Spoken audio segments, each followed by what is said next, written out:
Bapak dan Ibu, hari ini adalah rangkaian kedua dari webinar dalam masa Advent kita yang akan segera bersama-sama kita ikuti dan sama-sama kita akan belajar dan berefleksi bersama.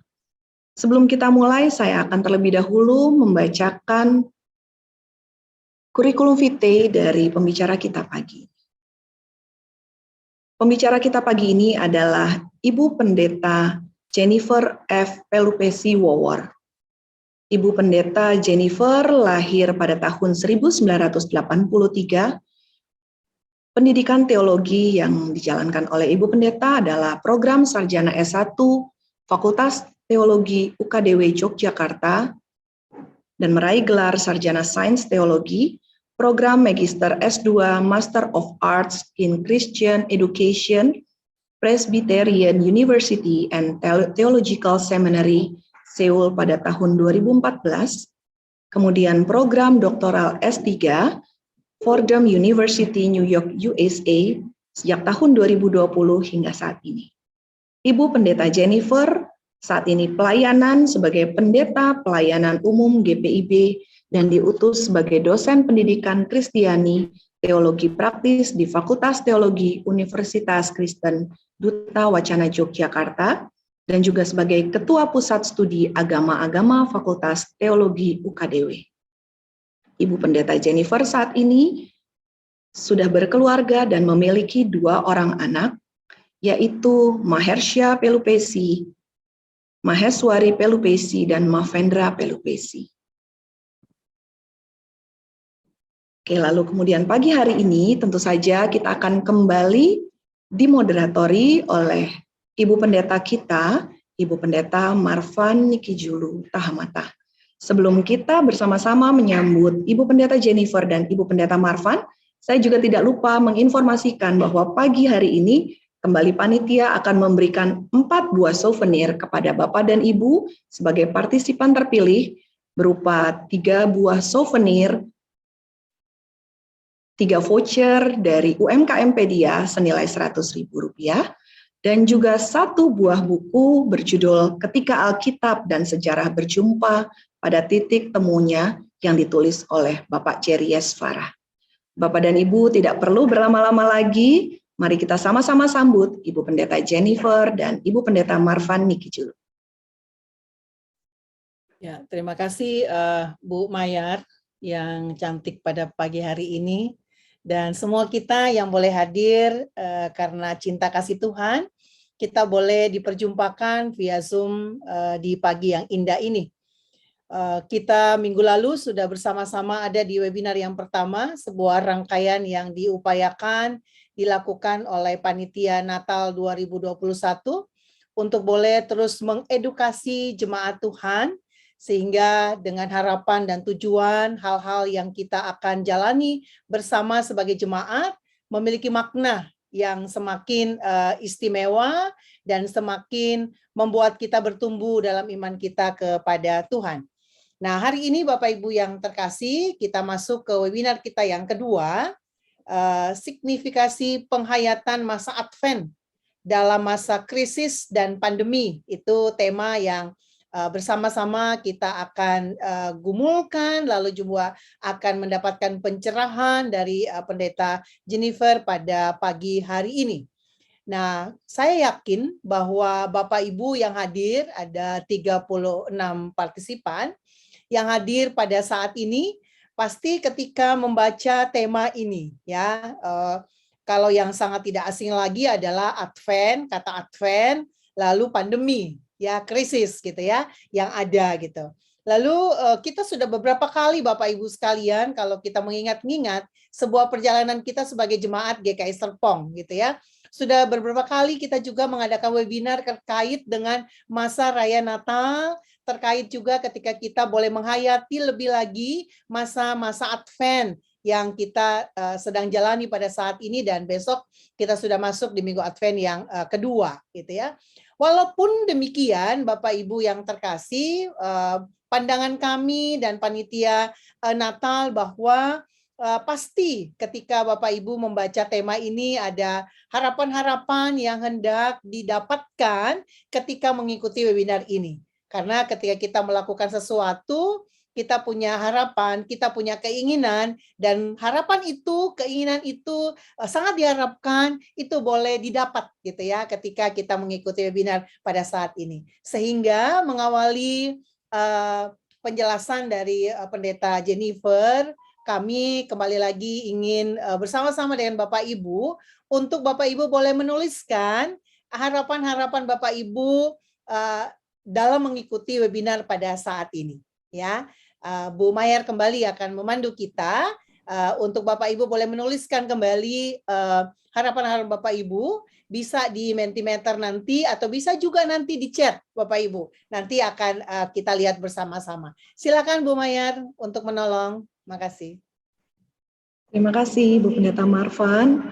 Baik Bapak dan Ibu, saya melihat sebenarnya rata-rata Bapak dan Ibu, Opa dan Oma sudah hadir dalam webinar kita yang pertama. Jadi saya yakin gak asing lagi. Tapi izinkan saya kembali menginformasikan bagaimana sih caranya untuk bisa memberikan opini. Mari Bapak dan Ibu, Opa dan Oma kita masuk ke www.menti.com dan gunakan kode 40531882. Ada di bagian atas layar.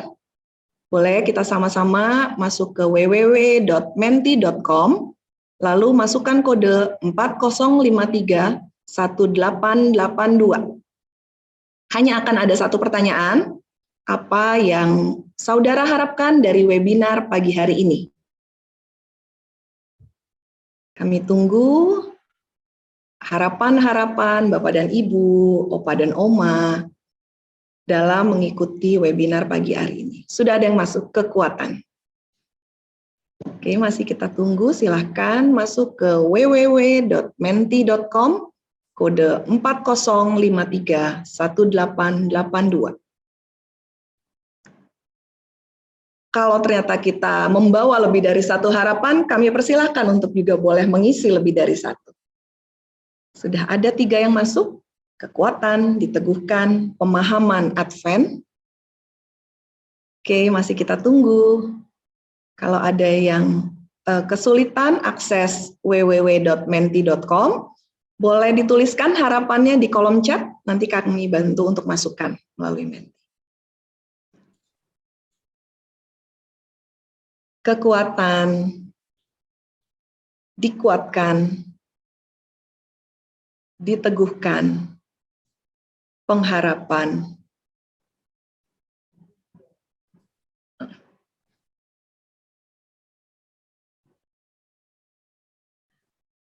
Ada bertumbuh, pemahaman yang berbasis,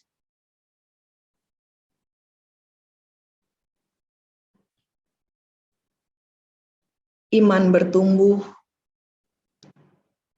diteguhkan lebih dari satu. Bertumbuh kembali muncul,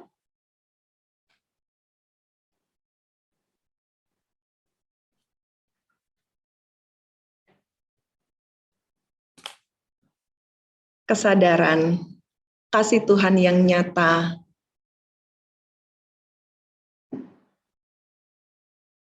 pemahaman Advent diteguhkan, bertumbuh, dikuatkan, muncul kembali, tentang Adventus, berbuah. Kalau dilihat cukup banyak nih, Ibu Pendeta Marvan, harapan-harapan yang muncul pagi hari ini.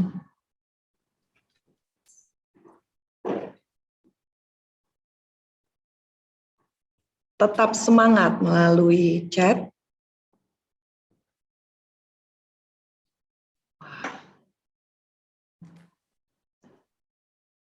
Oke, lebih siap memasuki Natal, Tuhan.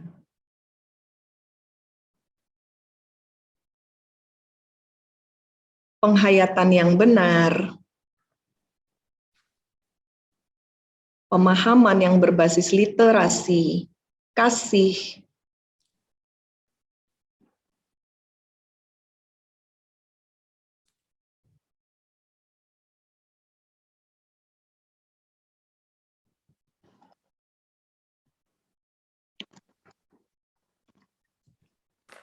Masih ada lagi yang masuk? Ada Ibu Endang, lebih dekat dengan Tuhan, lebih peka, minta tolong teman-teman host untuk dimasukkan. Perubahan-perubahan.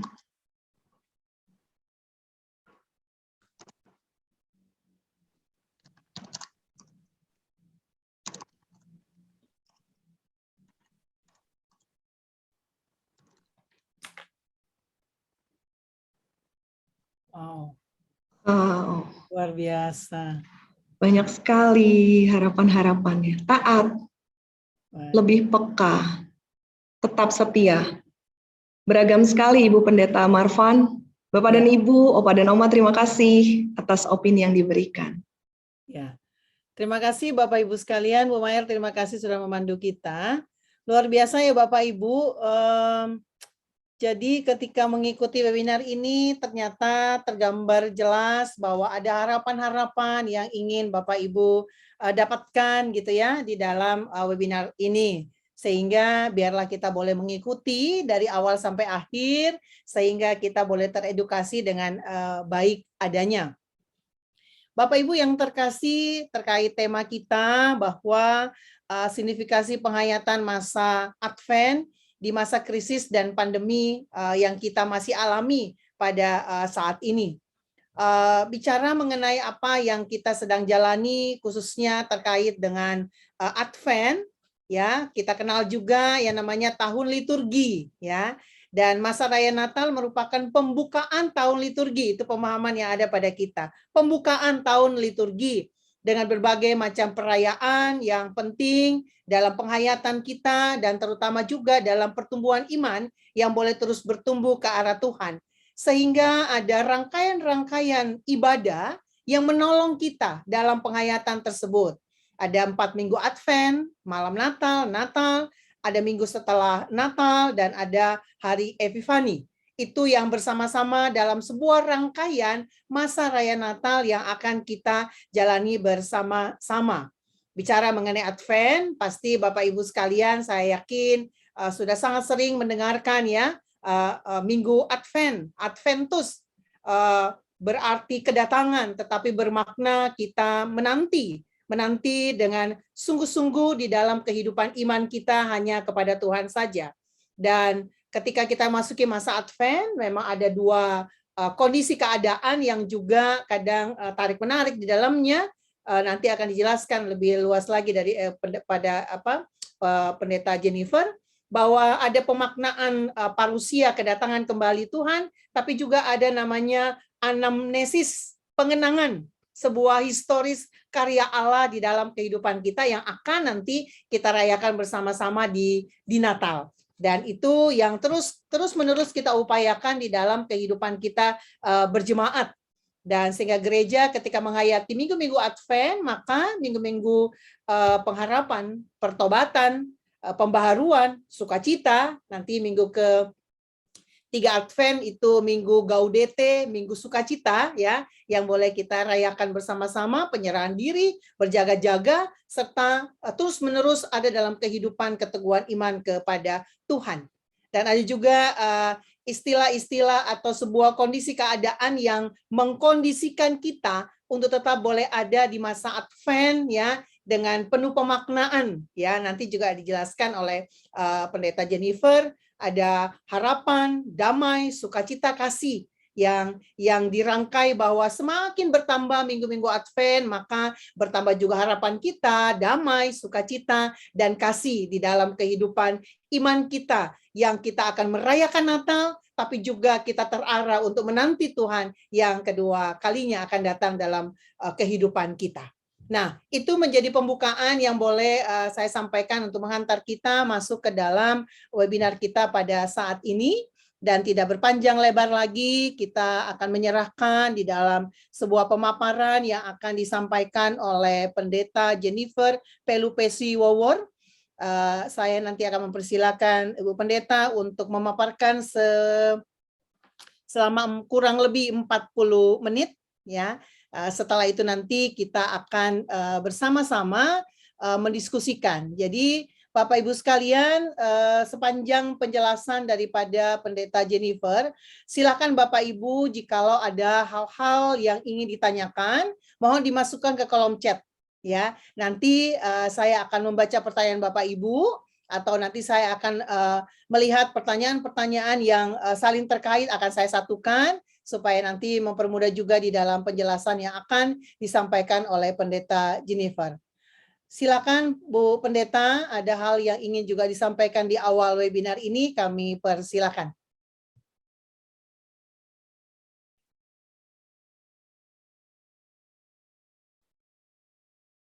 Masih mute, Bu? Ya.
Bapak, Ibu, dan saudara-saudara, serta semua anak-anak yang dikasihi Tuhan, saya tadi memberikan sedikit jeda waktu untuk menunggu.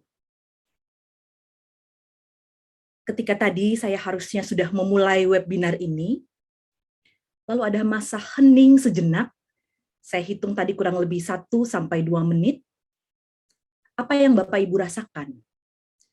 Yang jelas, saya sudah dikirimkan chat, Ibu sepertinya ada kendala sinyal, begitu ya. Biasa kalau Zoom, lalu tiba-tiba pembicaranya nge-freeze, wah sinyalnya ini bahaya ini. Mungkin juga Bapak Ibu ada yang merasa gelisah. Ini kok diem aja sih pembicaranya gitu ya. Harusnya kan dia ngomong aja, kok diem? Maka ketika hostnya mengatakan pada saya dan menanyakan pada saya sengaja menggerakkan tubuh saya untuk mengatakan bahwa saya tidak freeze. Saya sengaja ingin memberikan kesempatan sedikit menit saja untuk Bapak Ibu bisa merasakan sensasi menunggu. Ini sebetulnya adalah intisari yang sangat mendasar dari masa Advent. Kegelisahan kita, atau reaksi kita untuk chat, begitu ya. Karena apa yang kita harapkan untuk langsung mendengarkan pemaparan tidak terjadi. Dan periode menunggu bisa membuat seseorang merasa gelisah karena dia berhadapan dengan ketidakpastian. Ketika kita menyadari kondisi ini, ada tanda tanya yang muncul saat apa yang seharusnya terjadi belum terjadi, maka disitulah kita mulai bersentuhan dengan sensasi dari masa Advent. Kenapa? Manusia adalah sosok yang selalu ingin hidupnya itu berjumpa dengan kepastian. Betul nggak Bapak Ibu? Kita selalu menjadi pribadi-pribadi yang punya planning, target. Biasanya kalau sudah tahun baru, mulai kita isi apa yang menjadi harapan kita di tahun 2022. Harus lebih baik pastinya. Dan kadangkala itu tidak hanya satu rencana kita, sudah terpapar dengan baik. Pandemi membuat banyak rencana kita di masa lampau tidak bisa berjalan sesuai dengan apa yang sudah direncanakan. Oleh karena itu, sedikit banyak guncangan-guncangan ini membuat multi lapisan dalam pergumulan manusia. Tidak hanya berjumpa dengan ketidakpastian hidup dan pertanyaan-pertanyaan yang mungkin saja belum terjawab, ditambah lagi dengan pandemi yang seolah-olah tidak mau kalah dengan demo ya, berjilid-jilid ya. 1 sudah lewat, 2 masuk, sekarang 3 lagi. Kita penuh dengan pertanyaan.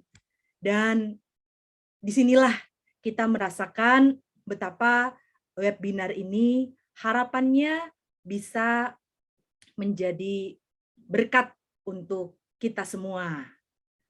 Saya izin untuk share screen terlebih dahulu.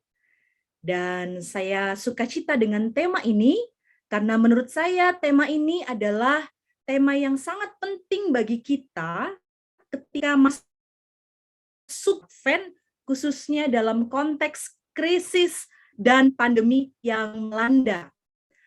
Sekali lagi, kita diajak untuk bisa mendialogkan apa yang disampaikan di dalam pengalaman kita. Saya bidangnya teologi praktis. Mata kuliah yang saya ajar mayoritas bertema pendidikan Kristiani. Itu berarti tema ini akan saya sampaikan dalam perspektif teologi praktis atau teologi praktika. Ada banyak perspektif yang bisa memotret tema ini, misalnya dari biblika, bahkan sistematika, tapi saya akan memotret dari bidang ampu saya, yaitu teologi praktis. Harapannya ini bisa juga terkait dengan pengalaman Bapak, Ibu, dan saudara-saudara sekalian. Ketika kita masuk dalam masa Advent, masa yang mengantar kita dalam penantian, maka ada 2 aspek yang kita nantikan. Yang pertama adalah hari Natal, dan disitulah kemudian lilin Advent ini akan dinyalakan secara berturut-turut sampai nanti tiba di masa raya Natal, lilin putih itu. Tapi ada juga masa penantian yang kedua. Apakah itu? Itu adalah penantian yang sifatnya lebih kepada penantian dari kedatangan Yesus yang kedua kali. Yang pertama, kita tahu persis kapan akan terjadi Natal. Yang kedua, kita tidak tahu persis. Dari sinilah masa Advent mengajak kita untuk memasuki tarik-menarik yang dinamis antara yang pasti dengan yang tidak pasti. Tapi sekali lagi masalahnya adalah manusia itu sukanya yang pasti-pasti aja gitu ya. Oleh karena itu kalau berjumpa dengan ketidakpastian, kelemahan tubuh yang tidak tahu kapan sembuhnya misalnya, atau jawaban doa yang belum kelihatan titik terangnya, itu menimbulkan gejolak yang luar biasa. Maka banyak kali manusia, khususnya dalam kondisi menderita, dia tidak memberikan jawaban-jawaban karena penderitaan itu tidak pasti, tapi dia justru melahirkan pertanyaan-pertanyaan. Dalam titik itu bisa juga ada yang disebut penitential aspek dari masa Advent. Apa itu penitential? Itu adalah masa-masa ketika kita menghadirkan diri kita kepada Tuhan. Kita hadir membawa segala penyesalan atas segala keterbatasan kita, tapi kita juga berusaha untuk bisa berdamai dengan keterbatasan kita, berdamai dengan ketidakpastian yang kita hadapi, dan berdamai dengan ketidakpastian yang diberikan oleh orang-orang di sekitar kita. Kalau anak-anak muda merasa kadangkala di PHP sama pasangannya, begitu ya. Kalau pasangan suami istri kadangkala merasa pasangannya itu kok semakin lama semakin nggak jelas, begitu ya. Semakin lama kok semakin berubah, tidak sama seperti yang saya ingat dulu ketika pertama kali saya suka sama dia, semakin kesini kok semakin membuat saya bukannya senang malah susah begitu ya. Akhirnya banyak orang kemudian, kalau kita boleh jujur, mulai mempertanyakan komitmen di awal-awal nikahnya. Semuanya itu menunjukkan bahwa badai persoalan hadir dalam kehidupan manusia, dan masa-masa Advent juga menjadi masa-masa refleksi. Kita kalau punya salah, kita menyesali diri, tapi ketika kita menyadari kalau orang lain juga punya salah, kita sadar bahwa kita juga perlu tetap memberikan ruang baginya untuk menyesali diri. Jadi kita tidak hadir untuk menghempaskan dia dari kehidupan kita, tapi bagaimana kita mencoba saling merangkul di dalam kerapuhan. Makanya kemudian dalam tradisi Advent ada satu lilin ya yang berwarna pink. Kita mungkin tidak banyak yang tahu kenapa ada warna yang berbeda-beda. Putih itu jelas Natal, ungu itu masuk dalam tradisi masa Advent ya. Ungu itu adalah perpaduan antara merah dengan biru ya, simbol antara semangat dengan kerapuhan. Biru memang ada yang suka warna biru, tapi dalam tradisi-tradisi kuno orang juga mengaitkannya dengan kerapuhan. Kita ingat Blue Christmas misalnya, ya kan? I have a blue Christmas without you, sendu ya. Tapi kemudian dinamika itu menyatu dalam warna ungu. Itulah yang disebut dengan Advent, yang dinyalakan lilin-lilinnya dari waktu ke waktu, dari tahap ke tahap di tengah-tengah kehidupan. Warna gradasi sebelum masuk ke dalam Natal. Itu menunjukkan bahwa warna-warna ini menggambarkan bagaimana pergolakan manusia yang tidak pernah pasti hanya ada di dua warna, tapi selalu ada warna-warna antara, begitu ya. Advent selalu bermain di tengah-tengah tarikan antara tadi, pasti, tidak pasti. Advent selalu membuka kesempatan dan peluang bagi kita untuk melihat ruang-ruang antara. Tapi ada juga tradisi yang menggantikan warna ungu dengan biru. Kalau kita lihat dalam tradisi Advent, ada juga komunitas iman yang memakai warna biru, bukan ungu. Apa maksudnya? Ini terkait dengan pemahaman tentang ciptaan. Jadi biru di sini bukan biru sendu, seperti yang tadi saya paparkan dalam perpaduan dengan ungu, tapi biru yang menunjukkan kekuatan dari kehadiran Tuhan yang hadir dalam penciptaan. Kalau kita ingat dalam Kejadian pasal yang pertama, Allah hadir ya, melayang-layang bumi dan segala isinya belum berbentuk. Dan di sana dikatakan bagaimana air menjadi elemen penting di dalam penciptaan yang pertama. Roh Allah melayang-layang di atas permukaan air ya. Dengan demikian Advent mengakui kerapuhan dan kesenduan dalam kebiruan hati manusia, tapi juga melihat bahwa bisa saja karya Allah dan Roh Allah melayang hadir di tengah-tengah kerapuhan dan kesenduan manusia ya. Dari sini kita terbuka dengan berbagai situasi dan kondisi, tidak hanya suka tapi juga mungkin saja duka yang sangat-sangat bisa mewarnai kehidupan manusia. Saya lanjut. Tadi sudah diungkapkan berulang kali baik oleh Ibu Pendeta ya, juga tadi Ibu Mayar, tentang bagaimana Advent itu berarti masa penantian, menunggu yang sebetulnya tidak disukai oleh manusia ya. Menunggu itu membosankan, menggelisahkan. Tadi di awal-awal webinar malah mungkin ada pertanyaan-pertanyaan yang muncul, kenapa begini, kenapa begitu. Sama sekali bukan satu titik yang bisa dikatakan senang-senang amat. Tapi dalam pemaknaan yang lebih dalam, kita juga bisa melihat tadi Advent adalah masa ketika kita menantikan kedatangan yang dengan pengharapan. Dan itulah yang membingkai Minggu Advent pertama. Karena kalau tidak ada pengharapan, penantian itu biasanya akan sulit sekali untuk bisa kita hadapi. Apa yang bisa membuat pasangan itu kuat LDR-an? Apa yang bisa membuat mereka sanggup untuk jarak jauhan? Biasanya karena ada harapan, begitu ya. Saya ingat dulu ketika saya masih LDR, saya waktu itu studi di Seoul, tidak bisa membawa anak karena persoalan visa, suami masih harus melayani, anak nggak ada yang jaga ditolak visanya, akibatnya saya harus LDR, dan LDR itu sangat menyakitkan. Saya menanti setiap bulan kesempatan ketika saya bisa berjumpa, dan waktu itu dalam rencana kami, Natal itu mau ketemuan. Dari bulan Juni saya sudah menghitung hari begitu ya. Dan saya semangat walaupun kadang suka pedih melihat anak kecil main-main di depan asrama karena ingat anak. Tapi ingat terus dalam hati, nanti mau Natal, nanti mau Natal.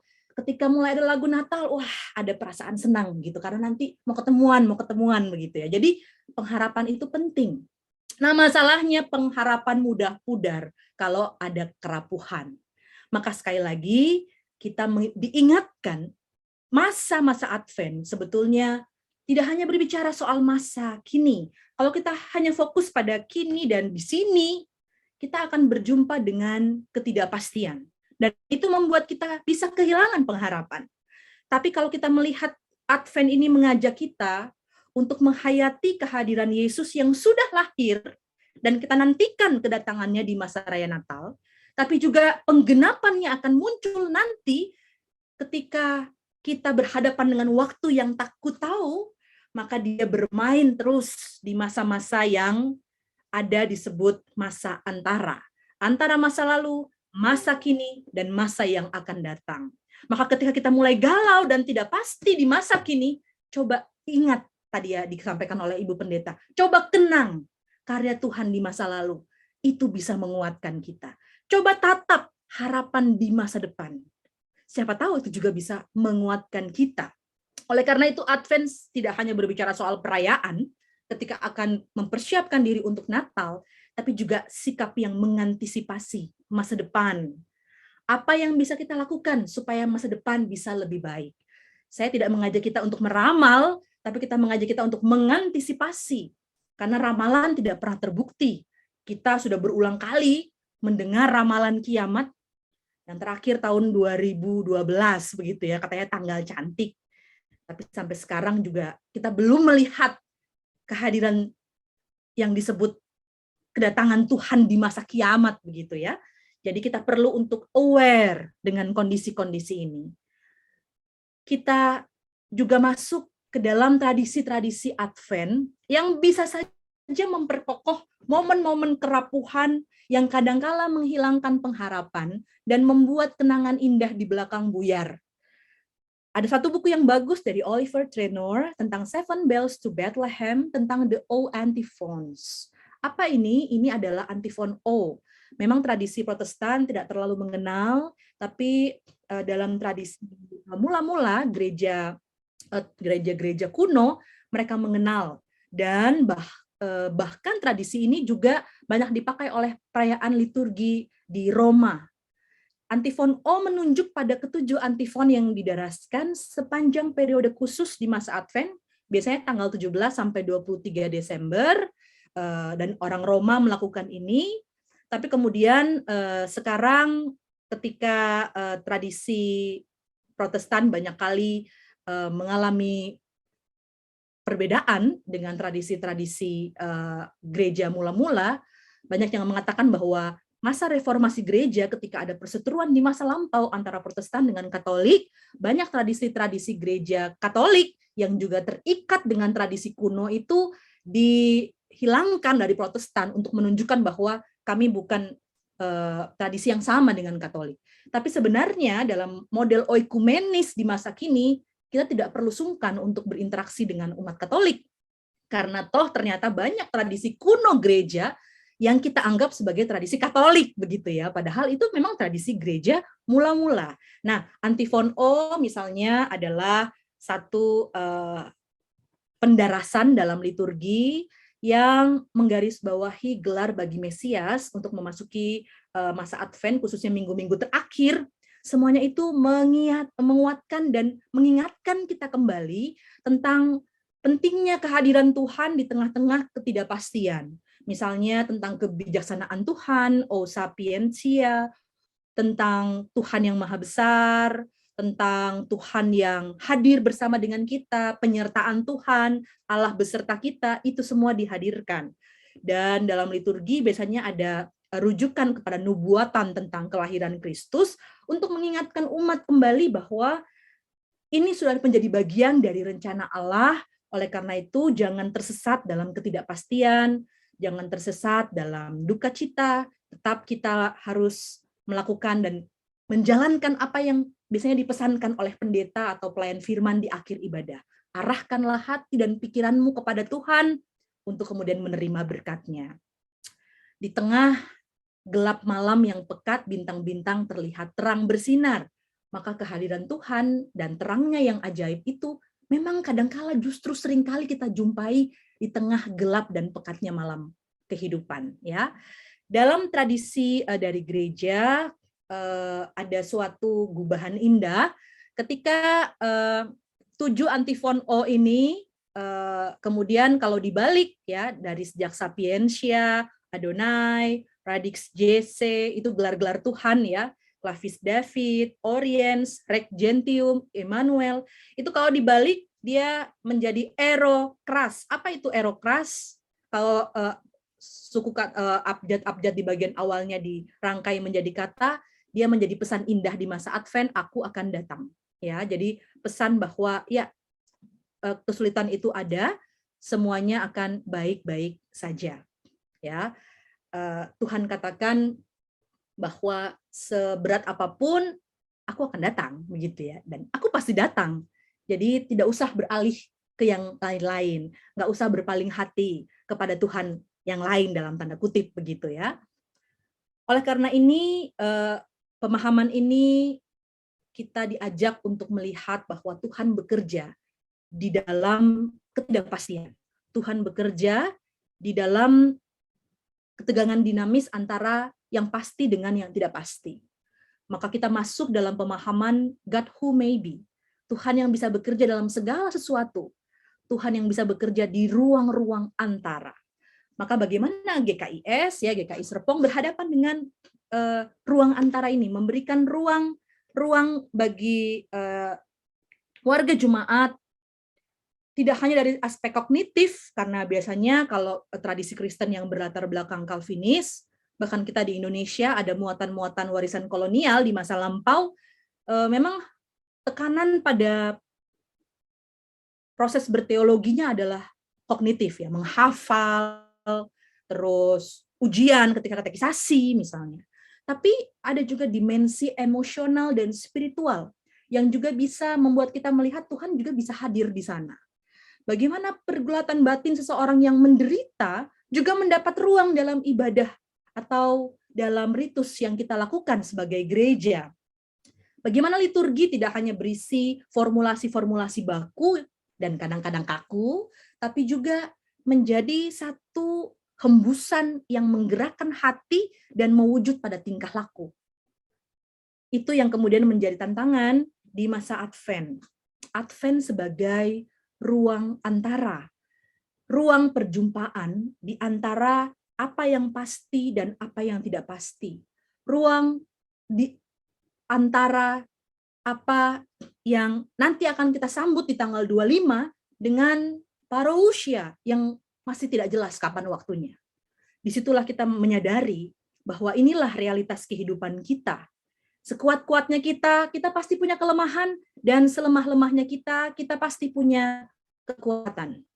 Nah, saya mencoba memakai perspektif postkolonial, dalam hal ini istilah ruang antara itu sesuatu yang sudah sangat familiar begitu ya. Kenapa dibilang kajian postkolonial? Karena dalam konteks pemikiran kolonial biasanya selalu kaku ya, dan baku, benar salah, hitam putih begitu ya, susah senang, selalu ada pembagian yang cukup kaku dan baku. Tapi kita selalu bermain dan melihat ruang antara yang dibuka oleh masa Advent. Di antara hitam dan putih ada abu-abu, dalam arti bukan abu-abu ragu ya, tapi bahwa memang kadangkala keraguan itu adalah bagian dari kehidupan. Sehingga keraguan juga adalah bagian dari keberimanan kita yang kadangkala sulit untuk sampai pada titik pasti. Tapi tenang saja, walaupun kadangkala kita dihakimi banyak manusia di ruang-ruang antara itu, Tuhan itu selalu hadir. Aku akan datang tidak hanya di ruang pasti, tapi juga di ruang tidak pasti. Saya pikir ini relevan dengan konteks kerapuhan dan perjumpaan dengan pernyataan Allah yang menjadi tema dari masa raya Advent dan Natal di GKIS. Di dalamnya ada harapan, ya, satu nilai yang penting sekali dan selalu diusung di minggu-minggu pertama Advent. Ini minggu pertama sudah ya, satu lilin dinyalakan, minggu-minggu harapan. Masa ketika kita mengingat satu peristiwa Advent dalam sejarah gereja. Apa itu peristiwa Anunsiasi? Apa sih Anunsiasi?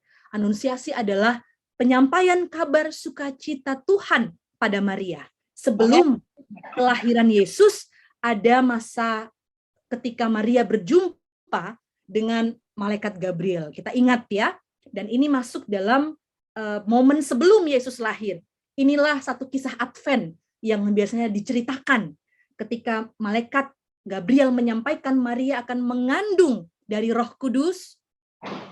Sekali bukan berita yang mungkin 100% menyenangkan bagi Maria. Kalau saya jadi Maria, saya akan banyak bertanya saat itu, bagaimana mungkin? Nanti kalau saya dianggap perempuan nakal gimana? Padahal tempat bersandar saya adalah komunitas religius. Nanti kalau saya bilang saya mengandung dari Roh Kudus, apa saya nggak dibilang menghujat? Ya, itu kan pertanyaan yang tidak mudah. Apalagi ini perempuan yang masih muda. Layernya adalah yang paling bawah sebetulnya dari masyarakat yang sangat-sangat patriarki di masa pada waktu itu. Siapa yang akan percaya begitu? Tapi satu lukisan yang paling menarik buat saya dari versi Anunsiasi ini adalah lukisan yang diberikan oleh Sandro Botticelli, Annunciazione di Cestello. Itu adalah lukisan yang menarik buat saya karena peristiwa Anunsiasi ini digambarkan seperti yang gambar di depan. Dan kalau Bapak Ibu perhatikan dengan seksama, ada ruang antara. Di antara tangan malaikat dengan tangan Maria. Sekali lagi, masa Advent berbicara soal ruang antara. Ruang yang tidak sepenuhnya pasti untuk kita. Ruang di mana ketakutan, kekhawatiran, kegentaran, bahkan tangis juga ternyata mendapat tempat di hati Tuhan. Jadi jangan pernah merasa lemah kalau kita merasa ingin menangis terus ya. Jangan merasa diri kita lembek kalau kita khawatir terus. Karena bisa jadi Tuhan mau menyapa kita melalui kondisi-kondisi yang demikian. Nah, ini kemudian diikuti dengan peristiwa Magnificat atau nyanyian pujian Maria. Salah satu madah yang menurut saya agung dan luar biasa, karena di sepanjang tradisi Alkitab inilah salah satu bagian yang menunjuk kepada kata-kata perempuan terpanjang yang direkord dalam Alkitab ya. Kalau kita lihat tentang bagaimana Maria memuliakan Tuhan. Dalam bahasa asli Magnificat itu juga tidak hanya berkorelasi dengan bahasa Latin tapi juga bahasa Yunani, Megaline. Dia menunjuk pada makna membesarkan ya, jiwaku memuliakan Tuhan, jiwaku membesarkan Tuhan. Kebesaran Tuhan sama sekali tidak ditampilkan dalam kebesaran manusia. Tapi dalam Magnificat, kalau kita lihat dalam Lukas 1, kebesaran Tuhan justru dihadirkan di tengah-tengah orang yang kecil. Ia melimpahkan segala yang baik kepada orang yang lapar, ya, itu kan Magnificat ya. Bahkan ia memperhatikan kerendahan hambanya. Tapi justru Allah hadir di tengah orang-orang kecil. Allah hadir di tengah-tengah orang yang dikecilkan. Bagaimana dengan orang-orang yang membesarkan diri, orang-orang congkak? Magnificat mengingatkan justru Allah yang maha besar itu, dia kemudian menurunkan orang-orang yang berkuasa dari tahtanya. dan ia mencerai-beraikan orang-orang yang congkak hatinya. Masa Advent mau mengingatkan kita bahwa Tuhan merangkul kerapuhan. Kebesaran Tuhan merangkul kerapuhan manusia. Dan kebesaran Tuhan mau mencerai-beraikan orang-orang yang membesarkan diri. Orang-orang yang meninggikan diri. Dan kemudian menempatkan dirinya sendiri sebagai Tuhan dalam tanda kutip di tengah-tengah kehidupan dalam relasi dengan orang lain. Ini adalah satu gambar yang menarik buat saya. Tahun lalu gambar ini dipamerkan di Universitas Yale. Bapak Ibu, saya ini banyak gambar ya. Saya ini kan dari teologi praktis ya. Kalau biasanya kalau dosen-dosen pendidikan Kristiani itu suka pakai alat peraga gitu ya, supaya bisa dipahami. Jadi jangan kaget kalau ada banyak sekali gambar-gambar hari ini. Nah, ini salah satu gambar yang saya suka, ini dipamerkan di Yale University tahun lalu. Kalau Bapak Ibu lihat, ini gambar dari lukisan yang kuno sekali. Di dalam layar ada dua versi, yang warna coklat dengan yang warna putih. Yang warna coklat itu versi asli, yang putih versi yang sudah direvisi supaya bisa lebih jelas kelihatannya. Apa itu maksudnya? Sebetulnya ini adalah gambaran dari seorang wanita yang menimba air di sumur. Dan gambar ini pada waktu itu menjadi gambar yang diletakkan di tempat ibadah, khususnya di daerah Dura Eulopos ya, dalam konteks gereja atau komunitas iman di masa kuno.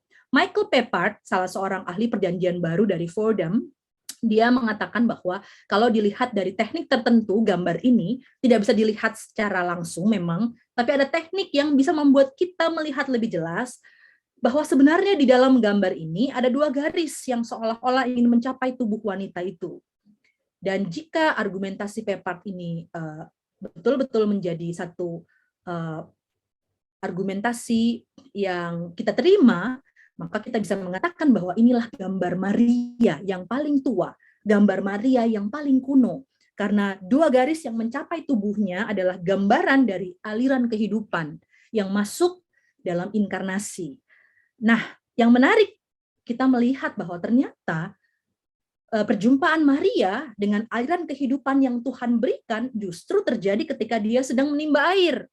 Jadi Tuhan juga hadir dalam perjumpaan kehidupan yang natural sehari-hari.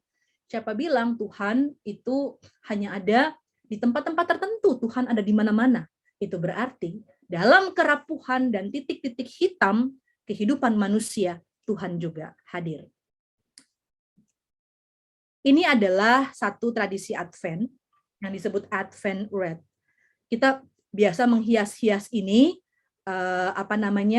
di dalam gereja ya, kita suka bilang ini hiasan Natal. Tapi tahukah kita Advent Wreath ini sudah bisa dibuat dari sejak masa Advent. Kenapa dia dibuat? Dia biasanya menjadi tambahan dekorasi untuk lilin-lilin Advent. Tapi kalau kita lihat maknanya itu sangat kuat karena Advent Wreath ini atau lingkaran hiasan Advent yang dari daun-daun ini, yang hijau-hijau ini adalah satu karya seni yang diberikan dari pohon cemara ya, atau pohon pinus. Satu tumbuhan yang dianggap tahan banting dan kuat di negara 4 musim. Makanya sebetulnya kalau kita menghias atau mendekor lilin-lilin Advent dengan Advent Wreath ini, maka kita diingatkan kembali kalau ternyata Tuhan itu beserta tidak hanya ketika gegap gempitan Natal nanti kita sambut, tapi juga di masa-masa penuh dengan kesenduan, di masa-masa duka cita mungkin karena kehilangan orang-orang yang kita sayang, atau bahkan ketika kita harus berdamai dengan kerapuhan, kegagalan, kehilangan, dan bahkan mungkin penyesalan. Ya, kita diingatkan bahwa sepanjang tahun Tuhan itu ada. Dan ini makna dari Advent Wreath sebenarnya. Jadi kita bisa mulai mendekor dengan Advent Wreath.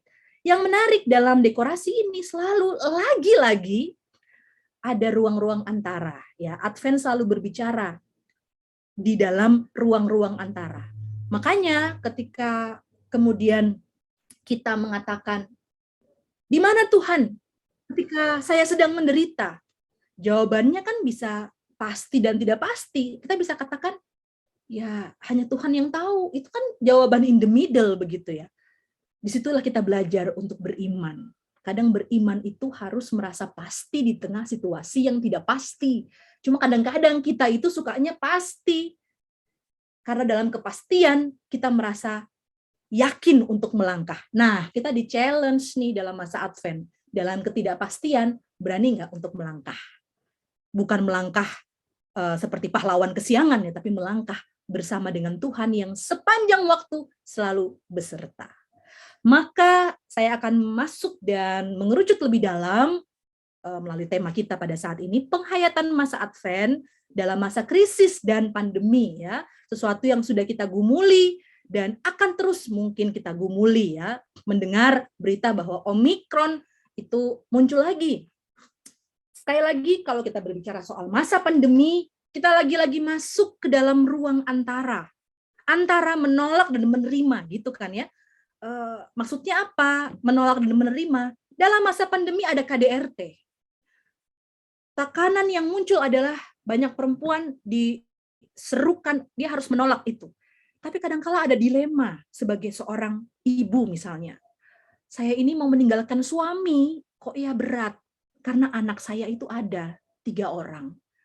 Saya ini nggak bisa kalau dipaksa-paksa untuk meninggalkan suami saya. Sekali lagi, pergumulan dilematis masuk. Ada labeling atau stigma-stigma yang membuat kita kadangkala menolak kondisi itu. Tapi jemaat saya ini sebagai pengajar juga diberikan tugas tanggung jawab untuk mendampingi jemaat ya di Jogja. Ada jemaat yang bilang, tapi justru saya kadang merasa ada loh keuntungan-keuntungan ketika kita lagi sakit ya. Mendadak beras itu sebulan terjamin karena perhatian dari jemaat ya. Jadi selalu dia bilang, masa ya mau sakit terus gitu ya, masa ya mau positif terus supaya berasnya cukup terus begitu.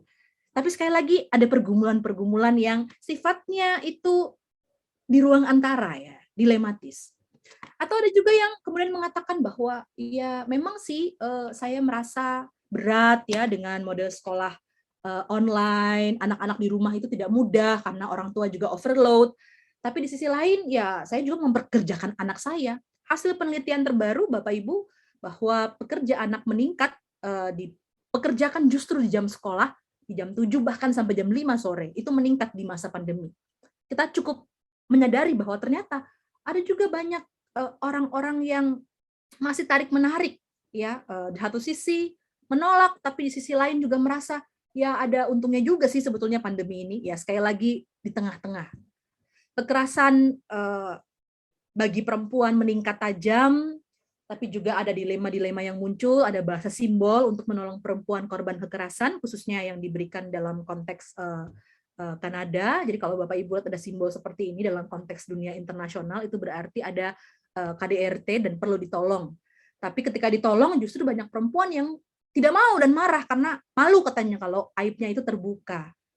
Selalu ada pergumulan-pergumulan yang dilematis dan sebenarnya sih kalau kita mau jujur, ada beberapa pergumulan di masa pandemi yang bibit-bibitnya sudah muncul sebelum pandemi, tapi kemudian baru dieksplor di masa pandemi begitu ya. Misalnya kayak KDRT ini, banyak kali ini sebetulnya menjadi refleksi diri juga bagi kita. Apakah soliditas yang kita anggap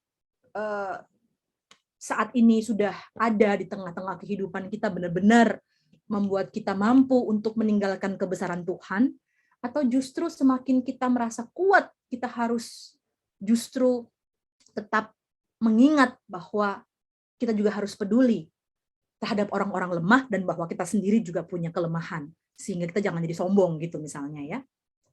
Lalu ada ruang antara berikutnya ya, antara pra-COVID, COVID, dan pasca-COVID. Kita kan nggak pernah tahu kapan COVID ini akan selesai, muncul-muncul terus. Satgas di GPIB secara sinodal mengatakan ini seperti putaran yang terus-menerus berputar tanpa tahu kapan berhenti. Nah, kalau seperti itu, ada juga yang mengatakan mungkin saja kondisi pra-COVID tidak akan kembali 100%. kita perlu berdamai dengan kondisi ini. Di dalamnya kita mulai berinteraksi dengan Zoom fatigue juga ada, mulai capek. Kita mendapatkan banyak kesempatan untuk berinteraksi. Bahkan saya juga bersyukur karena bisa berinteraksi jarak jauh dengan Bapak Ibu. Tapi di sisi lain juga suka capek kalau kebanyakan Zoom misalnya. Work from home kadang-kala menyenangkan karena irit ongkos, nggak capek-capek. Tapi juga di sisi lain, kalau ada anak kecil, kalau sinyal nggak stabil, itu nggak enak juga. Ya. Belum lagi kita belum bisa move on kadang-kala dari kondisi pra-COVID. Kita selalu bicara tentang masa lalu, ya. Tapi ingat, Advent tidak pernah hanya berbicara tentang masa lalu, tapi juga tentang masa kini dan masa yang akan datang. Jadi kalau memang kita harus berdamai dengan kerapuhan, apapun itu yang kita hadapi, maka disitulah kita ingat bahwa Tuhan selalu beserta. Karena pandemi COVID-19 yang dianggap krisis, dalam bahasa Yunani yang juga sama maknanya, krisis ya, crisis, apa artinya? Turning point as in a disease. Maksudnya apa? Dalam kondisi ini orang bisa lebih baik, bisa lebih buruk. Jadi sebetulnya ini adalah satu momen, suatu titik seperti pendulum ya, goyang-goyang, itu sebelum dia stabil stop, ada kiri kanan, pandemi itu mau mengajak kita untuk merefleksikan lebih dalam. Kita bisa lebih buruk, tapi ingat, kita juga bisa lebih baik. Lebih baik dengan iman. Lebih baik dengan pengharapan. Dan nanti ada nilai-nilai Advent yang akan terus kita hayati di sepanjang 4 minggu yang berjalan. Itu bisa menjadi kekuatan yang membuat kita better dan tidak worse dalam konteks ini. Oleh karena itu, kita mau mengajak masuk ke dalam praktek nyata atau kehidupan nyata. Ketika pandemi begitu banyak membuat keluarga itu berinteraksi secara langsung dalam setiap aktivitas, termasuk peribadahan. Kalau kita ingat himbauan dari Satgas Nasional di masa Raya Natal kembali mengajak keluarga-keluarga sering kumpul, dalam arti yang mungkin dulu ketika Natal pada sibuk masing-masing latihan paduan suara misalnya, tapi di sini ada banyak sekali kegiatan yang mungkin saja akan dilakukan di rumah karena PPKM-nya dinaikkan levelnya di beberapa tempat. Tapi bahwa hal ini walaupun ada tantangan tadi, membuat kita kembali kepada fitrah dalam tanda kutip ya, kepada apa yang menjadi landasan awal kehidupan teologis kita, faith at home. Karena dalam tradisi Yahudi, pengajaran agama itu adalah inti dan kegiatan sehari-hari, bukan di tempat ibadah atau di sekolah, tapi di rumah. Jadi apa yang kita lakukan pada saat ini adalah sesuatu yang sudah sangat biasa dilakukan oleh keluarga Yahudi. Bahkan di dalamnya ada tradisi memberi berkat pada anak. Kita bisa memberikan ruang ini kalau ada ibadah-ibadah yang dilakukan dari rumah. Orang tua bahkan bisa memberikan atau meneruskan berkat yang diterima dalam peribadahan kepada anak-anak mereka. Atau perjamuan makan bersama keluarga. Jangan salah, dari kajian interdisiplin, salah seorang psikolog mengatakan bahwa apa yang bisa membuat keluarga bertahan di masa pandemi? Momen-momen yang bisa dikenang. Salah satunya apa? Makan bersama. Sesuatu yang simple, sederhana. Kalau zaman saya kecil dulu itu wajib hukumnya. Zaman sekarang ya nggak terlalu wajib. Karena banyak kali keluarga itu makan sendiri-sendiri. Kalaupun makan bareng, sibuk dengan gadget sendiri-sendiri gitu ya, sehingga yang jauh jadi dekat, yang dekat jadi jauh. Tapi bagaimana pandemi mengingatkan kita untuk menciptakan momen, apapun bentuknya, termasuk misalnya makan bersama, atau kegiatan keluarga yang rutin dilakukan setiap hari, walaupun simple, cuma 2 menit, doa bareng sebelum tidur misalnya, tapi ciptakan momen itu. Dan ini bisa membuat masa Advent juga menjadi semakin bermakna. Bahkan ada interaksi, ya, ada dialog antara anggota-anggota keluarga. Dalam tradisi makan bersama atau jamuan Paskah keluarga-keluarga Israel, ada ritus inti di mana anak bertanya, kepala keluarga menjawab. Jadi nggak cuma diem-dieman. Ada nyanyian, ada makan bersama, dan di Keluaran 13 ayat 14, Keluaran 12 ayat 26 sampai 27 ada informasi yang menunjukkan bahwa ketika anak bertanya, Bapak menjawab. Mungkin kita akan bilang, loh ini kan memang sudah seharusnya, ini kan emang udah biasa ya. Kalau anak tanya ya harus dijawab dong. Tahukah kita bahwa tradisi ini adalah tradisi yang sebetulnya tidak biasa? Tradisi yang boleh dikatakan luar biasa malah, karena pada waktu itu anak-anak kecil tidak dianggap. Anak hanya dianggap setengah manusia. Maka ayah berkuasa penuh. Dikatakan dalam tradisi Patria Potestas, ayah itu memiliki kuasa atas kematian dan kehidupan anak. Jadi kalau anaknya itu misalnya perempuan, dia maunya laki-laki, boleh dibuang anaknya. Kalau anaknya melakukan tindakan yang menurut bapaknya itu di luar dari apa yang diharapkan, mengakhiri nyawa anaknya pun ayah bisa lakukan. Kita bisa lihat ketika anak dianggap benda yang hidup, bukan makhluk hidup. Lalu ketika ayah-ayah Yahudi itu menjawab pertanyaan anak, bukankah itu satu tindakan yang luar biasa? Tindakan yang membutuhkan kerendahan hati, yang juga pun penting sehingga momen keluarga di masa Advent juga bisa menjadi berkesan. Karena dibutuhkan kerendahan hati dari berbagai pihak dalam anggota keluarga. Maka pelayanan berbasis keluarga di masa pandemi, khususnya memasuki Advent, menjadi sesuatu yang penting dan bermakna. Ada 4 makna yang diberikan, 4 nilai yang dimunculkan dalam masa Advent: hope, peace, joy, love. Dalam berbagai tradisi gereja ini tidak baku. Biasanya yang rutin itu yang pertama itu hope, yang ketiga itu joy, tapi yang peace sama love itu suka berganti-ganti. Ada gereja yang love dulu baru peace, ada yang peace dulu baru love.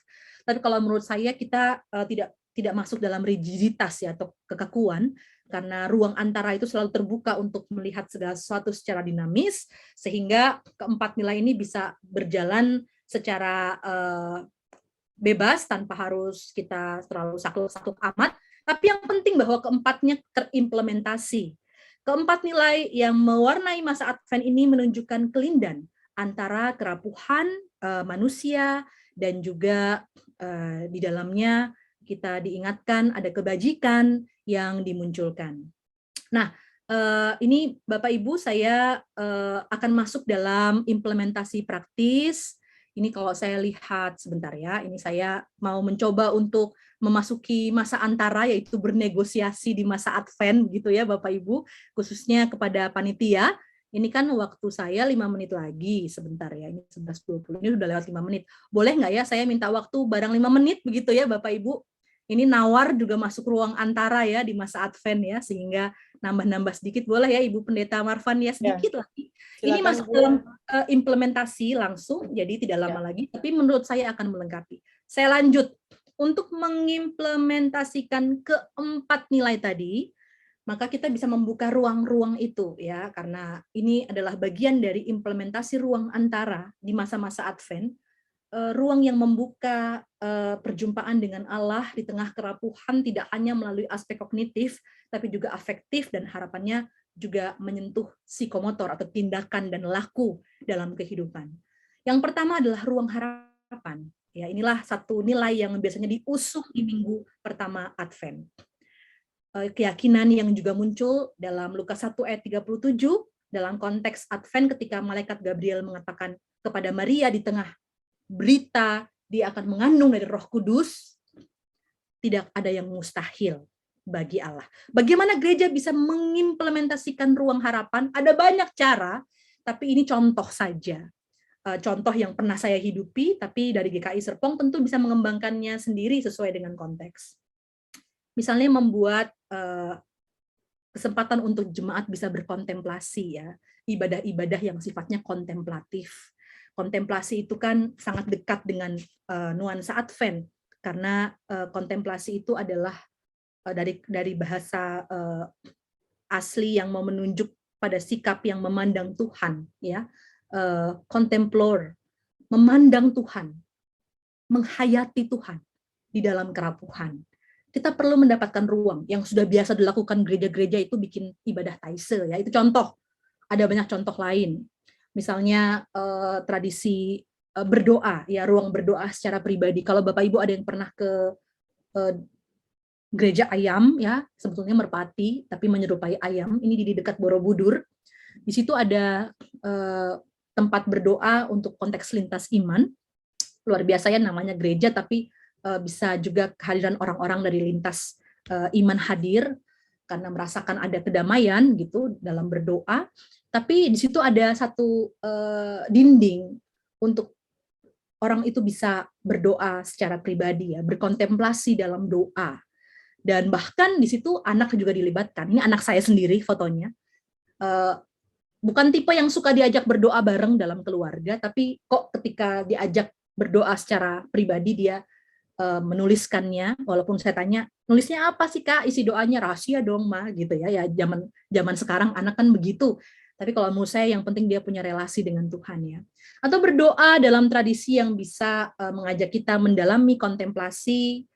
Ada banyak alat bantu doa, Bapak Ibu, misalnya ini prayer beads ya, manik-manik doa. Dulu saya suka buat, tapi sekarang sudah nggak buat karena sudah sibuk studi. Buat di kelas maksudnya sama mahasiswa. Karena ini adalah manik-manik doa dari tradisi Protestan. Jadi ini bukan rosario Bapak Ibu, tapi ini adalah manik-manik doa Protestan. Biasa dipakai justru di masa pandemi karena ada banyak manfaat ya kalau berdoa dengan batu alam, memegang batu alam itu ada sensasi yang justru bisa merilekskan jari-jari kita yang sudah kebanyakan dipakai untuk gadgetan. Ini ada yang pesan waktu itu, ini di kelas dibuatnya, jadi saya tidak buka toko untuk jual ini, mahasiswa-mahasiswa suka buat untuk keluarga ya. Ada juga pohon isai, tradisi pohon isai yang bisa dikembangkan di masa Advent. Pohon isai itu, tradisi pohon isai itu apa sih? Tradisi pohon isai ini adalah tradisi yang biasanya dipakai atau dilakukan di masa Advent ketika ada banyak sekali keadaan yang membuat kita mengingat rayakan kembali silsilah Yesus Kristus atau peristiwa-peristiwa penting yang terjadi sebelum kelahiran Yesus, terus itu digantung dalam pohon yang tidak berdaun ya. Ini tadi kehilangan slide saya. Maaf, saya buka lagi. Itu juga bisa dibuat kalau Bapak Ibu berkenan untuk mengisi masa Advent ini. Dan dari pohon isai ini kita juga bisa mengingat bahwa kehadiran Yesus itu bukan kebetulan, bahwa Allah telah merencanakan karya penyelamatan ini sejak lama. Tapi yang luar biasa dalam silsilah di Matius 1, tidak hanya orang-orang hebat dan orang-orang besar yang ada, tapi juga orang-orang yang bukan siapa-siapa bahkan yang direndahkan, termasuk para perempuan atau perempuan-perempuan yang dalam masyarakat ditolak karena dianggap memiliki kehidupan yang tidak menjadi teladan, misalnya Tamar atau Rahab, itu ada dalam silsilah kelahiran Yesus. Nah, itu bisa membuat kita untuk melihat bahwa Yesus pun hadir untuk siapa saja. Ini contoh pohon isai, Bapak Ibu. Atau ada juga yang membuat Advent wreath seperti yang saya sampaikan tadi, cuma karena konteks Indonesia, pohon cemara mungkin susah dapat. Kita juga bisa memakai pohon kelapa, ya, pohon yang juga tahan banting dalam konteks tropis, dan bahkan sangat bermanfaat semua bagiannya. Waktu suami saya tugas di Bali, pohon kelapa ini dipakai semua bagiannya untuk menjadi berkat bagi kehidupan ya. Jadi bisa juga kalau mau bikin Advent wreath pakai pohon kelapa ya. Yang kedua, ruang damai, bahwa Advent bisa membuat kita membuka ruang damai bagi kebersamaan dengan jemaat Tuhan. Nilai kedamaian bisa membuat kita menghayati kehadiran dari Tuhan di tengah mesbah doa keluarga, ada juga yang bilang altar doa keluarga, tapi percayalah bahwa tradisi altar ini tidak hanya datang dari tradisi di luar kekristenan, bahwa kekristenan pun mengakrabi tradisi ini dan melihat bahwa perjumpaan dengan Tuhan diperdalam secara khusus dari emosional, dimensi afeksi, ketika kehadiran Tuhan itu dibuat dan divisualisasikan di dalam altar. Nah, masa pandemi ini altarnya dibuat dalam konteks keluarga, mau yang bagus, tapi yang sederhana juga bisa. Untuk anak-anak juga bisa.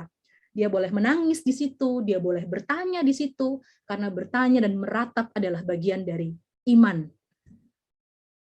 Bahkan ratapan adalah bagian dari kita untuk bisa melawan situasi yang tidak adil, mengajak kita untuk berjuang untuk kehidupan yang lebih baik. Makanya di Alkitab ada satu kitab khusus tentang meratap. Cuma kadang-kadang dalam tradisi kita, kalau orang meratap itu dianggap lemah. Padahal dengan meratap, kadang kita bisa merasakan kelegaan dari Tuhan. Atau kalau dari orang Maluku, ya, orang-orang Maluku, mungkin dari Pak Freddy Halatu tahu ya, suami saya dari Ambon, jadi saya familiar. Oh ya, pendeta ya. Iya. Sangat familiar dengan meja sombayang ya. Meja sombayang itu kalau orang Ambon itu biasanya sudah tahu. Di rumah saya sendiri ada meja sombayang karena suami. Di situ ada sederhana saja, ada Alkitab, ada tempat persembahan. Tapi bagaimana orang tua itu mengajar anak? Kadang mungkin orang tua itu menyakiti perasaan anak karena memang orang tua kan nggak pernah sempurna. Tapi bagaimana anak itu bisa juga meluapkan stresnya, jengkelnya, kekecewaan dalam hidup bahkan terhadap orang tua kepada Tuhan yang bisa dalam tanda kutip dilihat, dirasakan kehadirannya melalui satu tempat yang bisa membuat kita juga bisa mengembangkan spiritualitas di tengah-tengah kondisi di mana segala sesuatu dibuat dari rumah begitu ya. Ada yang membuatnya dalam bentuk-bentuk yang sangat personal, dia tentu punya makna simbolis. Ada juga yang karena keterbatasan tempat membuatnya di lemari buku gitu ya. Jadi altar pribadi atau altar keluarga biasanya ya, masing-masing bisa menghias sendiri. Bahkan disinilah ada anamnesis ya, ada pengenangan.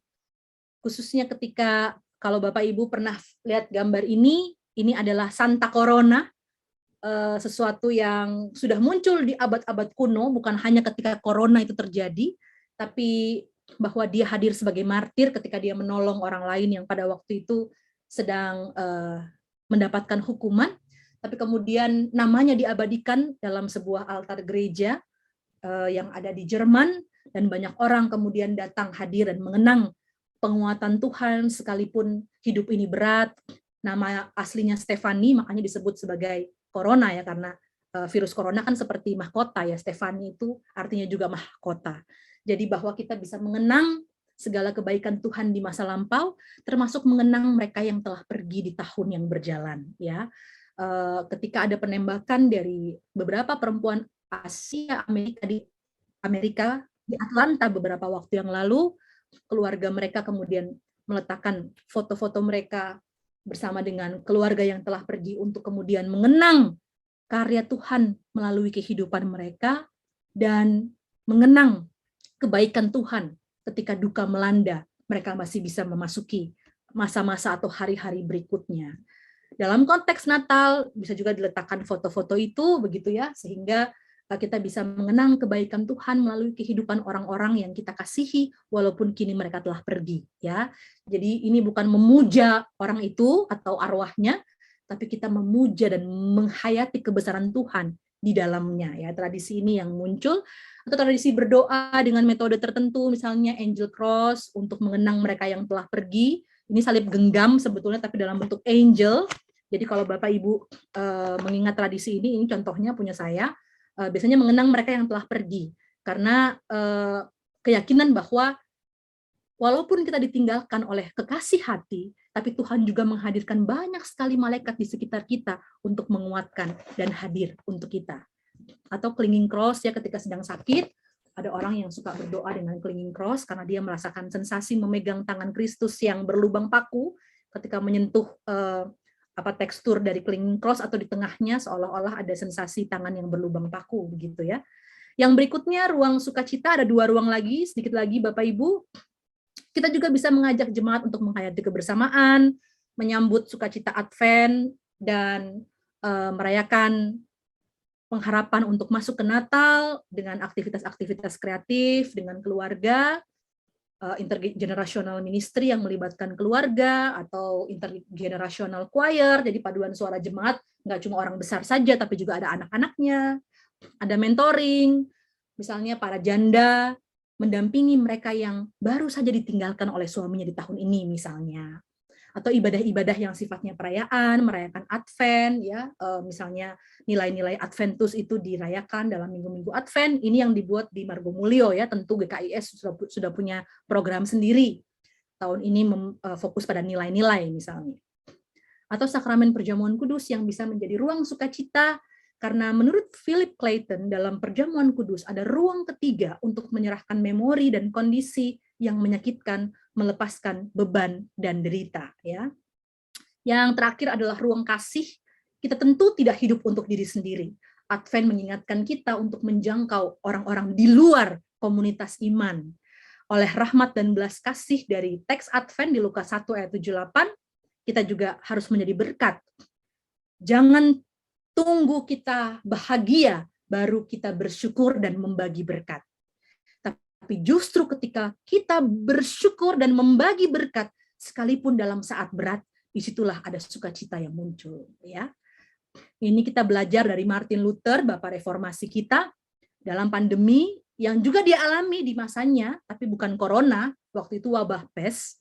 Ketika banyak orang tidak peduli dengan orang-orang yang sakit, Martin Luther hadir dan mengatakan, kita harus membuat kehidupan itu menjadi bermakna, tapi juga kematian itu menjadi sesuatu yang berharga. Maksudnya apa? Kita harus mendampingi orang-orang tidak hanya ketika dia hidup, tapi juga ketika dia sekarat. Karena percuma kalau kita menangis saat orang itu sudah meninggal dunia. Tapi yang paling penting, apa yang kita lakukan saat dia hidup dan mengakhiri hidup. Kehadiran kita menjadi bermakna. Atau bisa juga ada beberapa gereja yang merayakan Saint Nicholas Day, ada yang bilang ini Santa Claus, tapi bagaimana kita sadar bahwa Saint Nicholas dia berbagi bagi anak-anak miskin. Kita menjadi berkat bagi anak-anak yang atau orang-orang yang kurang beruntung di sekitar kita. Kita menjadi berkat bagi jemaat yang mungkin bangkit dari perekonomian dengan saling membantu, saling menopang dalam persiapan-persiapan Natal. Kita bisa memberikan kunjungan virtual atau virtual care, ya. Ada satu webinar yang pernah saya berikan tentang triopati, ya, tentang empati itu penting, tapi juga ada interpati dan ada komuniopati, membangun relasi untuk mempedulikan orang. Memberikan apresiasi digital, kita juga bisa membuat jemaat berkarya dan menjadi berkat ketika menanam bersama, lalu mungkin dijual hasil pangannya, membuat permainan-permainan yang charity, tidak hanya memberi hadiah bagi jemaat kita, tapi juga masyarakat di luar, atau memberikan masker, face shield bagi tim medis misalnya, atau menggunakan aplikasi-aplikasi digital, misalnya GoFundMe seperti Valerie Su untuk menyumbangkan masker. Dari aplikasi ini dia bisa menyumbangkan 11.200 masker, begitu ya. Program Natal Peduli Keluarga juga masuk dalam pendampingan, integrasi dengan program gereja, tapi juga adalah pastoral keluarga atau pastoral anak. Kadang kita fokus pada pastoral pranikah, tapi masa pandemi ini membuat kita sadar pentingnya pastoral pasca nikah. Dari sinilah ada juga kepedulian keluarga yang kuat, membantu keluarga yang lemah, mereka membantu dan memperhatikan kalau ada mungkin jemaat kita yang berkebutuhan khusus, mereka yang berkesusahan, keluarga atau jemaat-jemaat yang kuat membantu yang lemah. Demikian Bapak Ibu, mohon maaf jadi panjang, tapi saya pikir ini menjadi satu paket penjelasan supaya pemahaman kita menjadi utuh. Terima kasih, Tuhan memberkati. Terima kasih Bu Pendeta untuk penguraiannya. Bapak Ibu, kita boleh berdiri sejenak. Wah, udah berapa ini ya? Kalau saya hitung tadi waktunya, kita mungkin duduk gitu, 59 menit gitu, hampir 1 jam. Boleh kita berdiri sejenak Bapak Ibu? Kita gerak-gerakan tangan kita, ya. Kita mungkin agak ini, kaki kita gerak-gerakkan juga Bapak Ibu supaya agak rileks. Ya, kemudian ya, terserah Bapak Ibu gerakan, yang penting Bapak Ibu boleh berdiri. Ya, ya Bapak Ibu ya. Sip. Ya, baik Bapak Ibu sekalian, kita boleh duduk kembali. Bagi yang mau minum silakan, bagi yang mau ke toilet juga silakan ya. Supaya tetap boleh kita menikmati webinar pada saat ini. Pendeta Jennifer, terima kasih untuk pemaparannya. Saya dari awal sampai akhir memang ketika Ibu memaparkannya memang banyak hal yang perlu menjadi fokus kita ya, tapi Ibu berhasil untuk menunjukkan kepada kami hal-hal yang penting, hal-hal yang memang harus kita perhatikan di dalam tema kita pada saat ini. Yang pertama yang boleh saya katakan adalah bahwa ketika tadi Ibu mengatakan ada sesuatu nanti di awal daripada Ibu akan memaparkan webinar ini atau sesi Ibu, saya sudah tahu Ibu akan melakukan itu, gitu kan ya. Tetapi memang kalau tadi dilihat, saya sempat mengatakan Bu masih di unmute gitu kan ya, masih di mute gitu. Saya pun nggak sabar ternyata, gitu kan ya. Tetapi ketika Ibu beberapa detik, beberapa ini detik terus, oh ya, ternyata inilah sensasinya. Dan bagaimana saya berpikir kalau kita sudah tahu, ternyata juga tidak menjaminkan kita sabar, ternyata ya. Apalagi kalau kita tidak tahu, wah lebih lagi kegelisahan itu sungguh ada dalam kehidupan kita. Bahwa Ibu mengajak kita untuk melihat bahwa penantian itu dalam masa Advent memang ada dua hal yang perlu terus kita edukasi diri kita.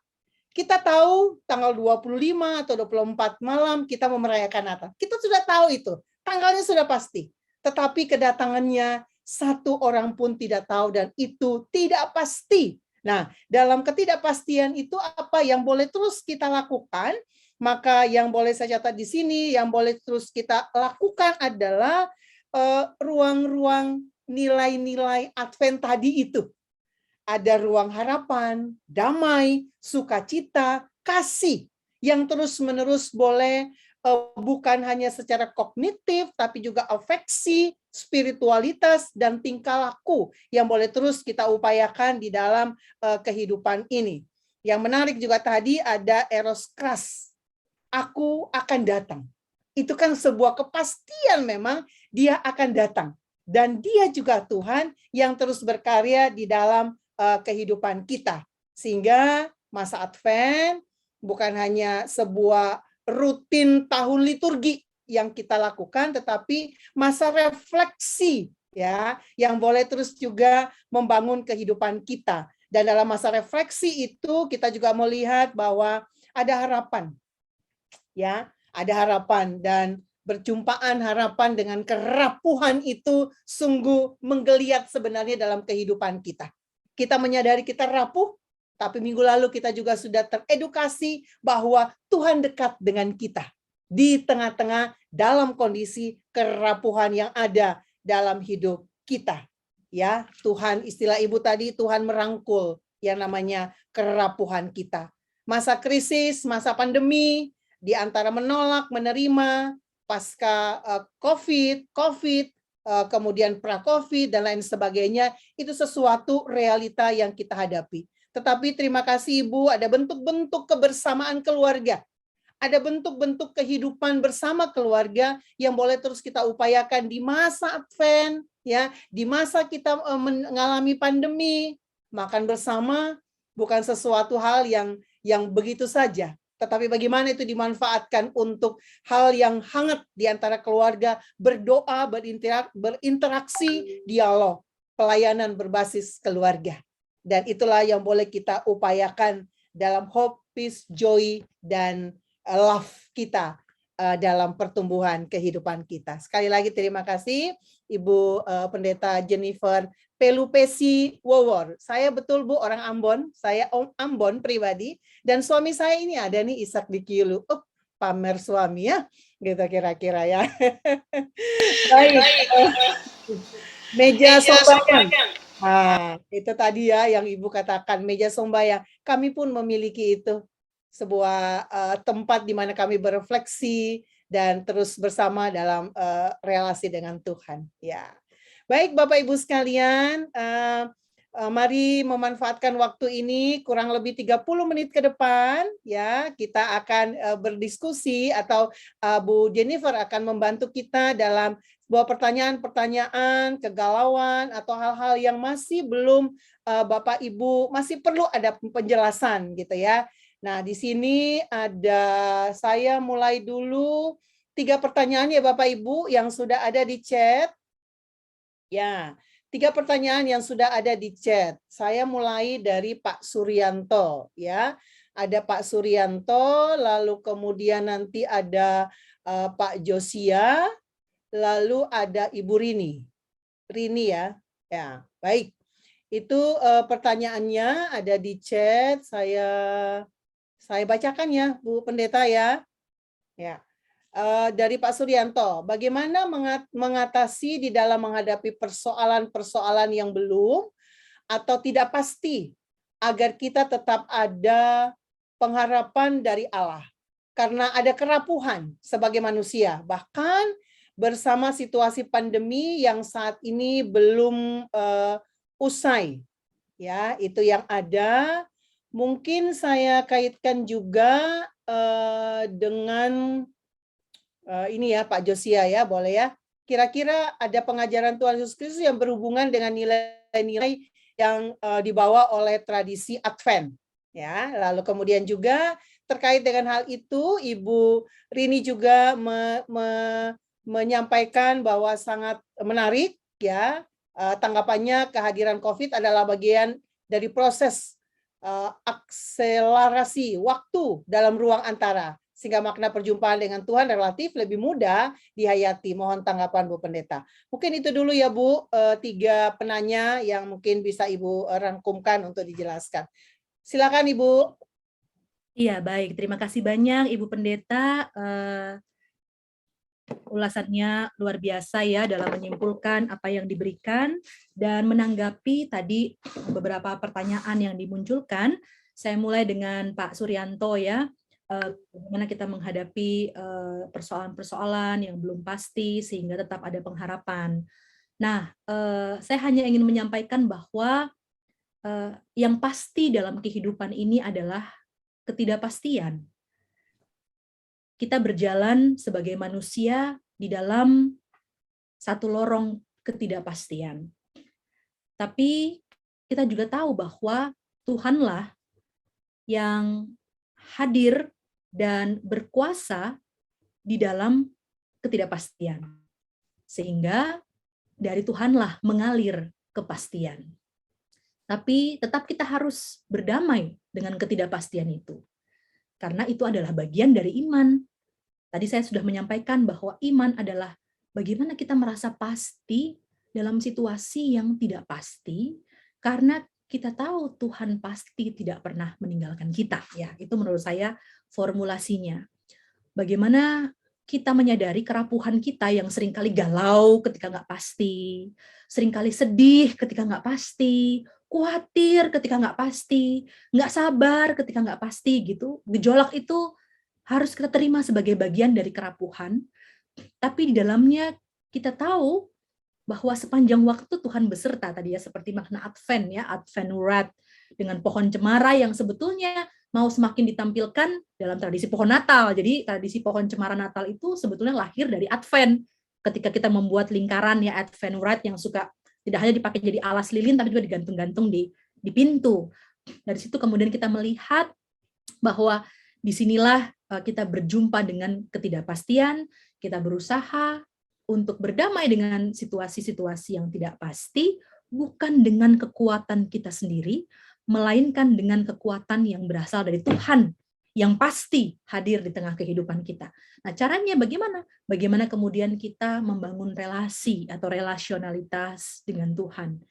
Semua tokoh-tokoh Alkitab mau mengajarkan kita bahwa mereka bukan orang-orang yang dikelilingi oleh lingkaran kepastian ya, tapi mereka adalah orang-orang yang justru dikelilingi dengan lingkaran ketidakpastian, tapi bagaimana mereka berjuang untuk kemudian terus membangun relasi dengan Tuhan. Bahkan kalau masuk dalam pertanyaan berikutnya, Yesus sendiri dalam kehadirannya sebagai manusia, dia pun tidak pernah lepas dalam membangun relasi dengan Tuhan. Dia bangun pagi-pagi ya untuk kemudian membangun relasi dengan Tuhan. Bahkan dalam titik-titik tergelap, yaitu salib, di situ juga ada 7 perkataan salib yang pada akhirnya mau menunjukkan bagaimana Yesus tetap berpegang dan membangun relasi dengan Tuhan. Dalam hal ini Sang Bapa ya, kepadamulah aku menyerahkan nyawaku, begitu ya. Itu bagian dari relasionalitas bahwa dalam titik-titik tergelap yang penuh dengan ketidakpastian itu Tuhan ada di sana. Maka kalau ditanya, di mana Tuhan ketika pandemi melanda? Di mana Tuhan ketika saya menderita? Maka Tuhan ada bersama dengan mereka yang menderita. Dalam konteks pandemi, Tuhan ada bersama dengan mereka yang sedang sakit. Tuhan ada bersama dengan mereka yang menolong yang sakit. Dan Tuhan ada bersama dengan seluruh umat manusia. lebih dalam saya mencoba mengaitkannya dengan keberadaan Yesus saat masuk dalam masa penantian. Kalau kita ingat, peristiwa kelahiran itu sudah terjadi, kita merayakannya juga dalam kepastian, tapi tentang yang kedua, yang tidak seorang pun tahu waktunya. Apakah ada clue atau ada insight ya dari Alkitab yang bisa menolong kita untuk bisa berdamai dengan ketidakpastian itu? Ada, beberapa bahkan ada, tapi saya tertarik untuk menunjukkan satu saja, dan itu ada dalam kitab Injil, dan harapannya ini juga bisa menjadi berkat ya untuk kita, tentang kisah ketika Yesus mengajarkan murid-muridnya tentang pohon ara yang tidak berbuah. Ini kan kisah tentang penantian ya. Kalau Bapak Ibu lihat, kepada siapa Yesus mengajarkan hal ini? Yang menarik, ini justru diajarkan kepada murid-muridnya, orang-orang yang dekat sekali dengan dia, bukan orang-orang yang jauh dari Yesus. Tapi dia mengajarkan itu kepada murid-muridnya, karena ternyata dekat dengan Yesus tidak menjamin dia sanggup untuk berjumpa di dalam ketidakpastian. Oleh karena itu, kalau kita lihat, misalnya saja dalam teks Alkitab, secara langsung,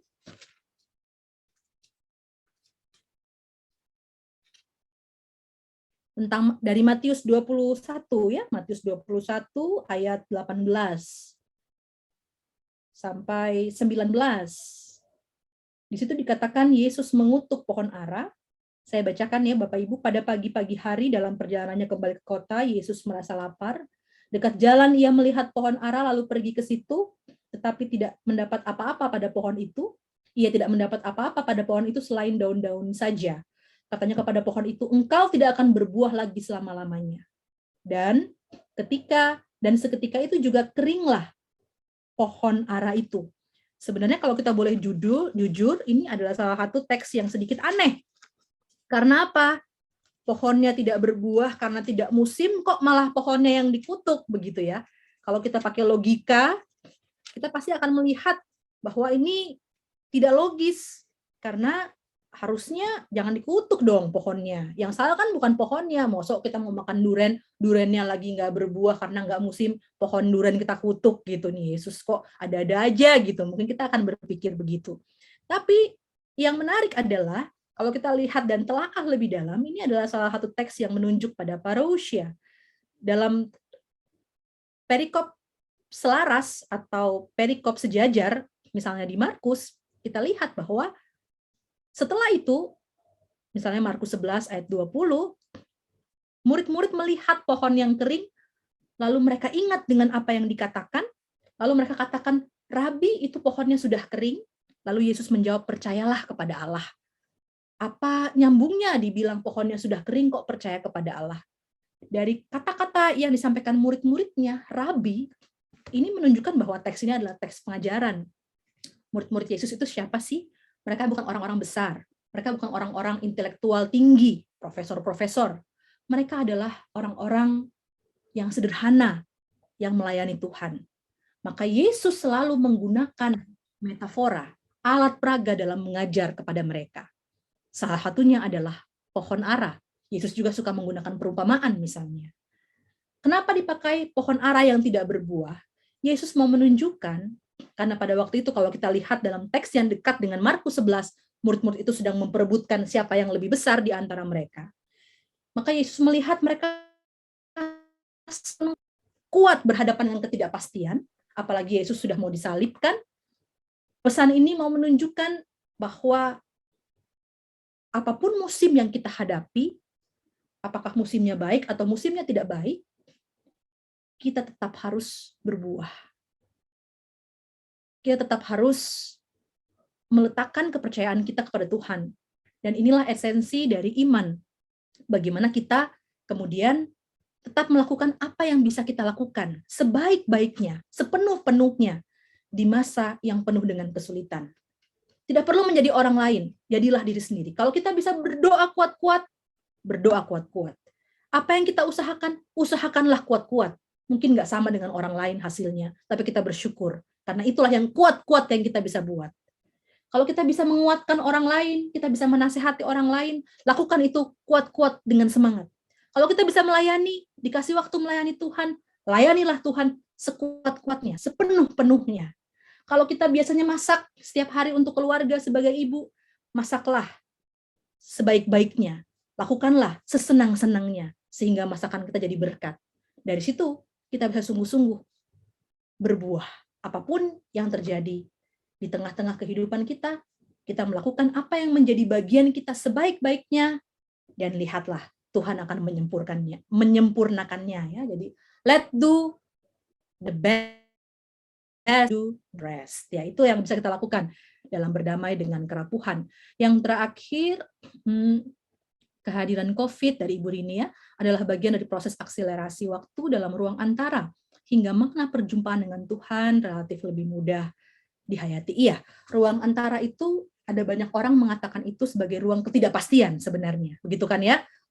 Antara cantik sama jelek itu apa gitu ya? Ada orang yang bilang ya berarti standar tuh gimana, relatif kan begitu ya. Antara A dengan B ada ruang antara. Hanya kehidupan kita, naturalitas kita sebagai manusia kadangkala tidak terlalu familiar dengan ruang antara. Kita biasa dengan jawaban iya atau tidak kan. Kalau dalam ulangan itu kan jawabannya iya atau tidak. Padahal kemarin anak saya waktu ujian akhir di semester ini ada juga soal pilihan ganda yang nggak ada jawabannya gitu ya ternyata. Jadi selalu ada ruang-ruang antara. Ada banyak jawaban-jawaban yang bisa diberikan dalam kehidupan ini, tapi ada juga yang belum bisa dijawab begitu ya. Oleh karena itu ketika kita berhadapan dengan banyak pertanyaan iman, kita bisa katakan iya, maksud Tuhan begini. Kita juga bisa bilang tidak, maksud Tuhan itu tidak begitu. Tapi juga kadang kita katakan saya belum tahu dan saya perlu terus membangun relasi dengan Tuhan dalam ketidaktahuan saya. Inilah kenapa jawaban doa juga seringkali masuk dalam ruang antara kan Bapak Ibu. Kadang jawaban doa itu bisa iya, bisa enggak, bisa nanti, sabar dulu, belum tahu, tunggu aja gitu ya. Bisa iya, bisa enggak ini jawabannya. Kadang-kadang kita tuh nggak sabaran gitu ya, maunya kalau iya, iya, kalau enggak, jangan iya yang enggak, gitu kita suka bilang gitu ya. Tapi lihat Tuhan membuka kemungkinan lain. Nah, dari situ kita juga harusnya bisa melihat kehadiran Tuhan itu melampaui batasan-batasan yang manusia buat. Tuhan juga hadir di tengah-tengah orang-orang yang mungkin kita anggap kecil di sekitar kita. Tuhan hadir melalui orang-orang yang kita sisihkan dalam komunitas kita. Tuhan juga bisa hadir dalam alam semesta untuk menguatkan dan menghibur kita dan memberikan rasa damai sejahtera. Tuhan juga bisa hadir loh melalui kondisi-kondisi yang kadang-kala tidak sesuai dengan ekspektasi. Jadi jangan mudah untuk menghakimi orang lain, tapi jangan mudah juga untuk menyalahkan diri sendiri. Karena justru dalam titik itulah kadang-kala kita rapuh. Ingat, Yudas mengakhiri hidupnya bukan karena ditolak oleh Tuhan, tapi karena dia sendiri yang menolak dirinya. Begitu ya, Ibu Pendeta yang bisa saya sampaikan. Terima kasih. Terima kasih, Bu Jennifer. Baik, Bapak Ibu sekalian, di chat sudah habis pertanyaan. Adakah yang mau raise hand untuk bertanya langsung, Bapak Ibu? Sambil mungkin Bapak Ibu memikir-mikirkan, kami menginformasikan bahwa tadi pemaparan Pendeta Jennifer itu sudah ada bisa di Google Drive, Bapak Ibu. Ya, materi untuk webinar kita saat ini, mungkin nanti setelah selesai ini atau dalam waktu-waktu senggang Bapak Ibu bisa dibaca lagi, dicermati lagi. Jadi silakan di-download. Ada Bapak Ibu yang mau bertanya secara langsung, silakan raise hand, saya akan mempersilakan. Adakah? Ya, mungkin sambil menunggu ya Bapak Ibu. Oh, kiranya Bu Omatoria mau bertanya. Ya, baik. Ya, apa namanya? Oke, belum ada ya, baik. Baik Bapak Ibu sekalian, mungkin sambil menunggu Bu Pendeta, jadi bahwa di dalam masa pandemi ini kan sebenarnya kalau kami membahasakan semakin memperlihatkan tentang betapa rapuhnya kita, gitu ya, bahwa kita tidak bisa mengatur dan kita benar-benar ada di masa yang namanya prekariat, gitu ya, tidak mampu kita prediksi hal-hal yang di ke depan. Nah, tadi menarik tuh, yang pasti adalah ketidakpastian, gitu ya. Yang pasti itu adalah ketidakpastian, gitu ya. Tetapi sesuatu yang menarik juga adalah ketika kita ada di ketidakpastian, tetapi saya melihatnya hal yang positif, ya kita tetap merayakan yang namanya masa-masa Advent ya Bu ya. Nah, gitu ya. Kita berada di ketidakpastian betul gitu ya, tetapi kita tetap merayakan yang namanya masa-masa Advent. Yang tadi juga adalah bahwa bagaimana dalam ketidakpastian itu hal-hal yang juga baik, hal-hal juga yang benar, hal-hal juga yang menunjukkan tentang kehidupan keimanan kita, boleh senantiasa kita upayakan juga di dalam kehidupan ini. Nah, sehingga ketika kita boleh sungguh menyadari akan kerapuhan yang ada pada diri kita nih, Bu Pendeta, apakah yang sangat di antara semua yang ada yang penting gitu kan ya, yang tadi Ibu paparkan gitu kan ya, apakah yang secara mendasar yang paling menjadi titik yang sangat penting adanya untuk kita tetap betul saya rapuh, tapi bagaimana saya juga boleh terus bertumbuh dalam iman spiritualitas saya pada Tuhan. Apa sih yang justru menjadi sesuatu yang perlu terus ada dan tidak boleh tidak ada dalam kehidupan kita. Mohon pencerahannya, Bu. Iya, baik. Terima kasih, Ibu. Tentu kita sebagai manusia masing-masing memiliki pengalaman, ya, pengalaman pribadi dengan Tuhan. Dan setiap pengalaman itu mungkin saja juga tidak sama antara orang yang satu dengan orang yang lain. Kalau saya sendiri selalu melihat bahwa di atas segalanya sebetulnya semua karya Tuhan dan semua yang Tuhan buat baik di masa lalu, masa kini, dan masa depan itu terkait erat dengan apa yang disebut atau apa yang kita kenal dengan kasih, begitu ya. Karena kalau kita ingat dalam teks Alkitab sendiri, bagaimana Allah dia tidak hanya kemudian melakukan kasih, tapi ia sendiri adalah kasih itu sendiri. Makanya dalam beberapa tradisi masa raya Advent, ada yang meletakkan kasih itu di minggu kedua, tapi ada juga yang meletakkan di minggu keempat. Ada yang mengatakannya sebagai satu hal yang penting, atau bahkan satu hal yang kemudian menjembatani Advent dengan Natal, gitu ya. Karena dari iman, pengharapan, kasih, dan mungkin nilai-nilai yang lain, kasih itu tetap ada. Karena tanpa kasih, maka pengharapan itu tidak akan bisa menjalan dengan baik. Kita hanya berharap untuk diri kita sendiri, dan mungkin kita berharap juga untuk menyerahkan orang lain, begitu ya, kalau kita tidak punya kasih. Sama juga, sukacita itu tanpa kasih, kita bisa bersukacita di atas penderitaan orang lain, kan Bapak Ibu? Betul nggak? Kan kalau menurut saya ya. Lalu apalagi? Kasih, sukacita, peace, damai. Itu apalagi kalau nggak ada kasih, kedamaian itu hanya akan seperti gong yang berkumandang, nggak ada artinya. Dan kenapa sampai sekarang perdamaian itu susahnya minta ampun, padahal mungkin hampir tiap waktu dikotbahin di mana-mana. Ya karena begitu sulitnya, dan kita selalu belajar sebagai orang-orang yang terus dibentuk Tuhan dalam mengasihi. Tapi sekali lagi, Tuhan itu sendiri adalah kasih. Kelahirannya yang kita rayakan dan kita akan sambut di dalam akhir masa Advent yang kita jalani saat ini, di masa raya Natal adalah karena kasih. Kedatangan yang kedua kali, kepastiannya untuk terus menggenggam kita, itu juga karena kasih. Jadi menurut saya, selemah-lemahnya kita, serapuh-rapuhnya kita, sesering-seringnya kita gagal, dan sehancur-hancurnya hidup kita tetap harus ingat bahwa tidak ada yang bisa memisahkan kita dari kasih Tuhan.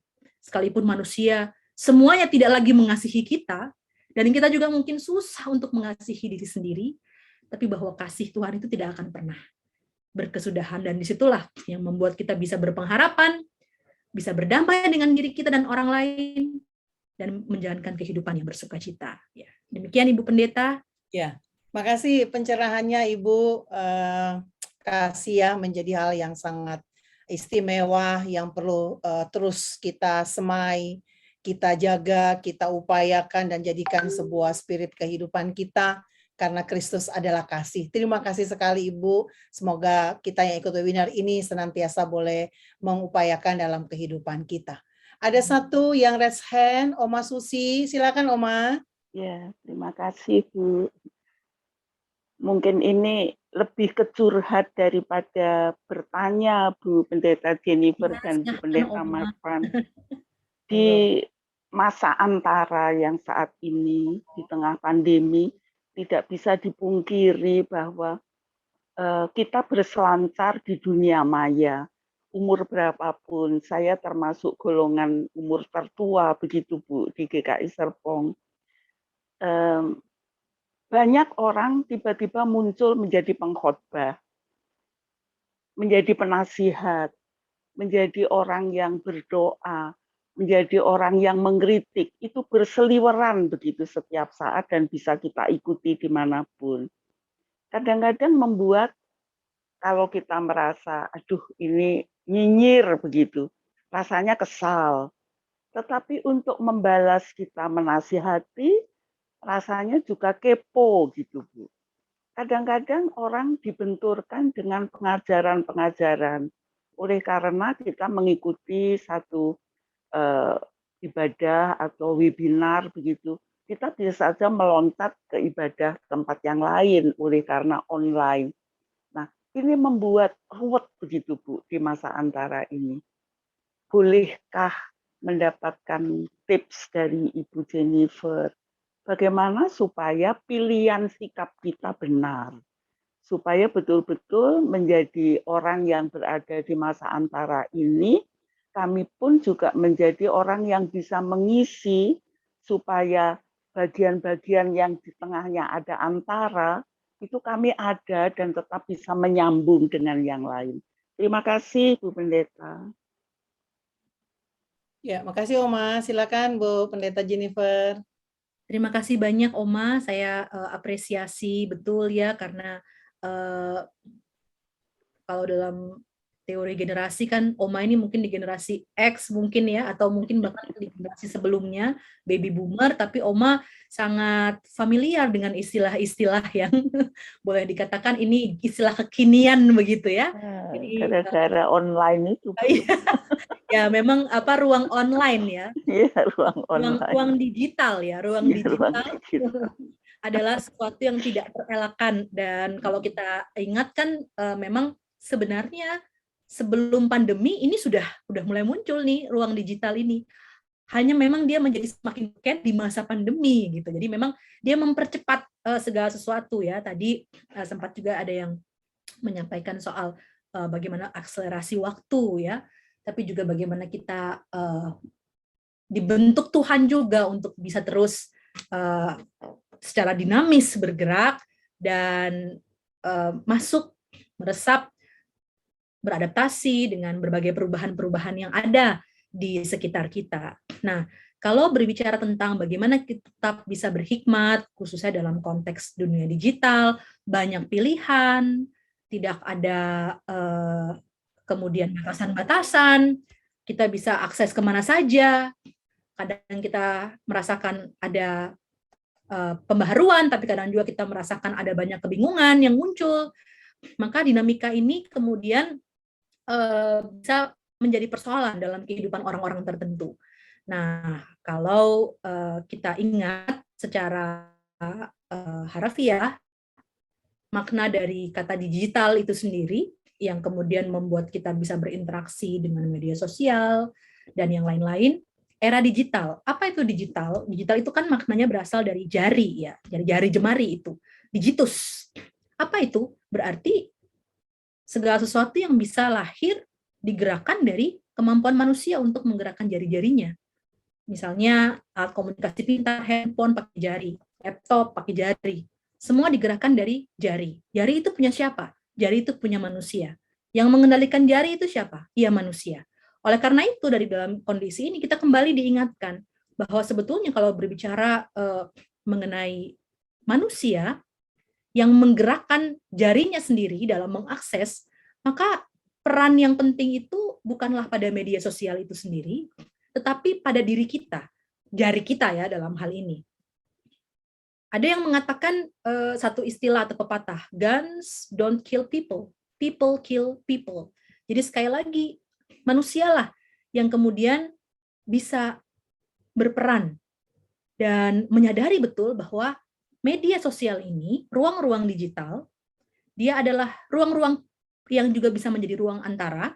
Kita bisa berjumpa satu sama lain dalam era digital ini melalui media sosial, aplikasi-aplikasi yang ada, tapi sekali lagi dia adalah alat. Dan dia bukan substansi. Nah, kenapa saya menyampaikan hal ini? Karena ketika kita memperlakukannya sebagai alat, maka kita yang mengendalikan. Kita yang bisa mengukur. Ketika saya mau ikut dan saya mau akses, kalau saya rasa itu nggak sesuai dengan apa yang seharusnya, saya punya hak untuk kemudian meninggalkan itu.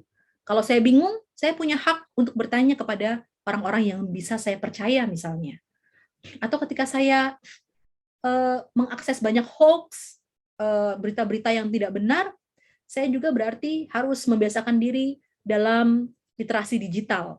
Atau kita sebagai gereja juga bisa melakukan literasi, ya literasi media sosial untuk bisa membedakan mana berita yang benar, mana berita yang tidak benar misalnya. Tapi sekali lagi kita yang bisa mengendalikan itu, dan dia tidak bisa menggantikan substansi yang paling pokok, yaitu keberadaan kita sebagai gambar Tuhan yang mengendalikan itu. Dengan kata lain, saya mau katakan, kita bisa melihat dan kita bisa memutuskan, kita bisa menimbang, termasuk mencari informasi, supaya kita semakin peka dan semakin berhikmat untuk mengambil keputusan, mengetahui apa yang baik, tapi tetap yang menjadi substansi itu adalah Tuhan, yang kemudian berkarya dalam diri kita, memberikan rohnya untuk kita bisa memutuskan mana yang baik dan mana yang tidak baik, dan dari situlah kita bisa sungguh-sungguh menghargai nilai-nilai penting, bahwa kalau Tuhan mau menyapa saya di era digital ini, maka saya harus bersiap sebaik-baiknya. Saya harus tahu bagaimana memilih di mana alamat-alamat atau link-link yang tepat.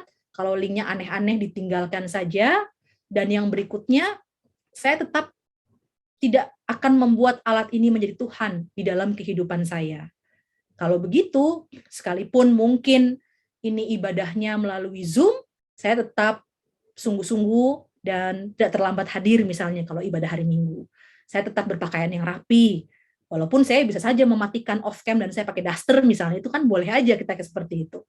Saya tetap misalnya berusaha untuk ikut dalam ibadah yang dilaksanakan oleh jemaat saya sendiri. Karena kalau kita ingat, substansinya adalah persekutuan, tetap persekutuan GKIS. Persekutuan itu adalah arti kehadiran kita bagi orang lain. Kalau gereja kita mungkin tidak terlalu baik atau ada banyak kekurangan, tugas kita lah sebagai jemaat untuk bisa memberikan masukan. Tapi kita kan harus ikut begitu. Jadi substansi-substansi itulah, substansi persekutuan, substansi kesungguhan dalam beribadah, itu yang tetap kita kedepankan. Kalau misalkan kita pindah-pindah, nggak suka nih sama pendetanya, ini saya nggak suka, saya nggak seneng, ya itu kan sebetulnya sama saja. Kalau kita melihat dari segi substansi, ya kita orang yang suka pindah-pindah dan tidak sungguh-sungguh melekat untuk memberikan kontribusi. Karena dalam konteks persekutuan, bukan hanya apa yang bisa diberikan gereja kepada kita, tapi juga apa yang bisa kita berikan kepada gereja. Jadi ini soal timbal balik. Dan kalau kita sudah menghayati substansi-substansi itu, termasuk tadi substansi Advent misalnya, mengasihi, berharap, lalu sukacita, dari situlah kita akan bisa mengendalikan diri kita dalam tanda kutip, supaya kita betul-betul bisa mewujudkan nilai-nilai itu. Sekali lagi, ini hanya alat, tapi banyak kali orang yang tidak menganggapnya sebagai alat, dikendalikan olehnya, dan disitulah akhirnya kita mengalami kesulitan-kesulitan. Menurut saya begitu, Oma. Jadi tentu tetap kehadiran Tuhan dengan hikmatnya menuntun kita ya, sehingga kita juga bisa tetap bijak-bijak dalam konteks pelayanan, dalam konteks interaksi di dunia digital. Ya, demikian Oma. Ya, baik. Terima kasih Bu Pendeta Jennifer. Bapak Ibu sekalian, mungkin masih ada satu orang lagi, masih ada waktunya 3 menit ya. Ya, 3 menit. Ada yang memanfaatkan waktunya? Lumayan nih 3 menit. Masih ada Bapak Ibu sekalian? Bisa raise hand, nggak usah tulis di chat, bisa raise hand saja. Oke. Baik, tidak ada ya Bapak Ibu sekalian. Bapak Ibu, kita bersyukur ya hari ini kita boleh dicerahkan. Bagi saya sangat mencerahkan ya, sangat mencerahkan kita, dan saya sangat bersukacita dan menggebu-gebu hati saya penuh semangat untuk terus ada di masa-masa Advent sampai nanti Natal dan sampai kepada Epifani. Wah, itu semakin menggebu-gebu hal ini. Ini bukan kebetulan, tetapi inilah cara Tuhan untuk menyapa kita, cara Tuhan untuk boleh terus-menerus membuat kita semakin mengetahui dan melakukan apa yang Ia inginkan untuk kita lakukan. Beberapa poin-poin kesimpulan yang boleh saya sampaikan. Yang pertama adalah nikmatilah sensasi menunggu. Nikmati, gitu ya, sensasi menunggu. Walau kita bukan orang yang pengen dan sangat tidak suka menunggu, tetapi mari kita menikmati sensasi menunggu. Yang kedua adalah masa Advent, pasti dan tidak pasti, itu kita berada di situ, tetapi ada ruang antara, di mana perjumpaan dengan Tuhan boleh terus kita rayakan di dalamnya dengan nilai-nilai yang tadi, nilai harapan, damai, sukacita, dan kasih. Kasih yang boleh, poin yang ketiga adalah kasih yang boleh senantiasa menjadi hal yang penting dalam kehidupan kita, dalam sebuah relasi dengan Tuhan, dalam relasi dengan sesama, dan justru juga mungkin dalam sebuah relasi untuk kita bisa berdamai dengan diri dan kerapuhan yang ada kepada diri kita. Dan yang keempat, Bapak Ibu sekalian, yang terakhir adalah merayakan Advent. Menurut saya ada 6K. Merayakan Advent ada 6K. Merayakan Advent adalah merayakan kesabaran, kesetiaan, ketekunan, keteguhan, dan kepedulian.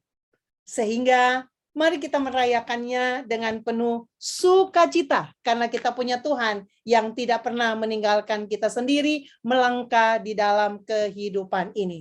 Sekali lagi terima kasih Ibu Pendeta Jennifer Pelupesi Wowor. Karena ini orang Ambon jadi pasti Pelupesi dulu ya. Seminya baru kemudian beliau marganya. Ya, terima kasih, kita boleh berikan aplaus, respon kita atas apa yang telah disampaikan dan teredukasi kita dengan sangat baik pada saat ini. Terima kasih sekali lagi, dan doa kami Tuhan Yesus memberkati pelayanan Ibu.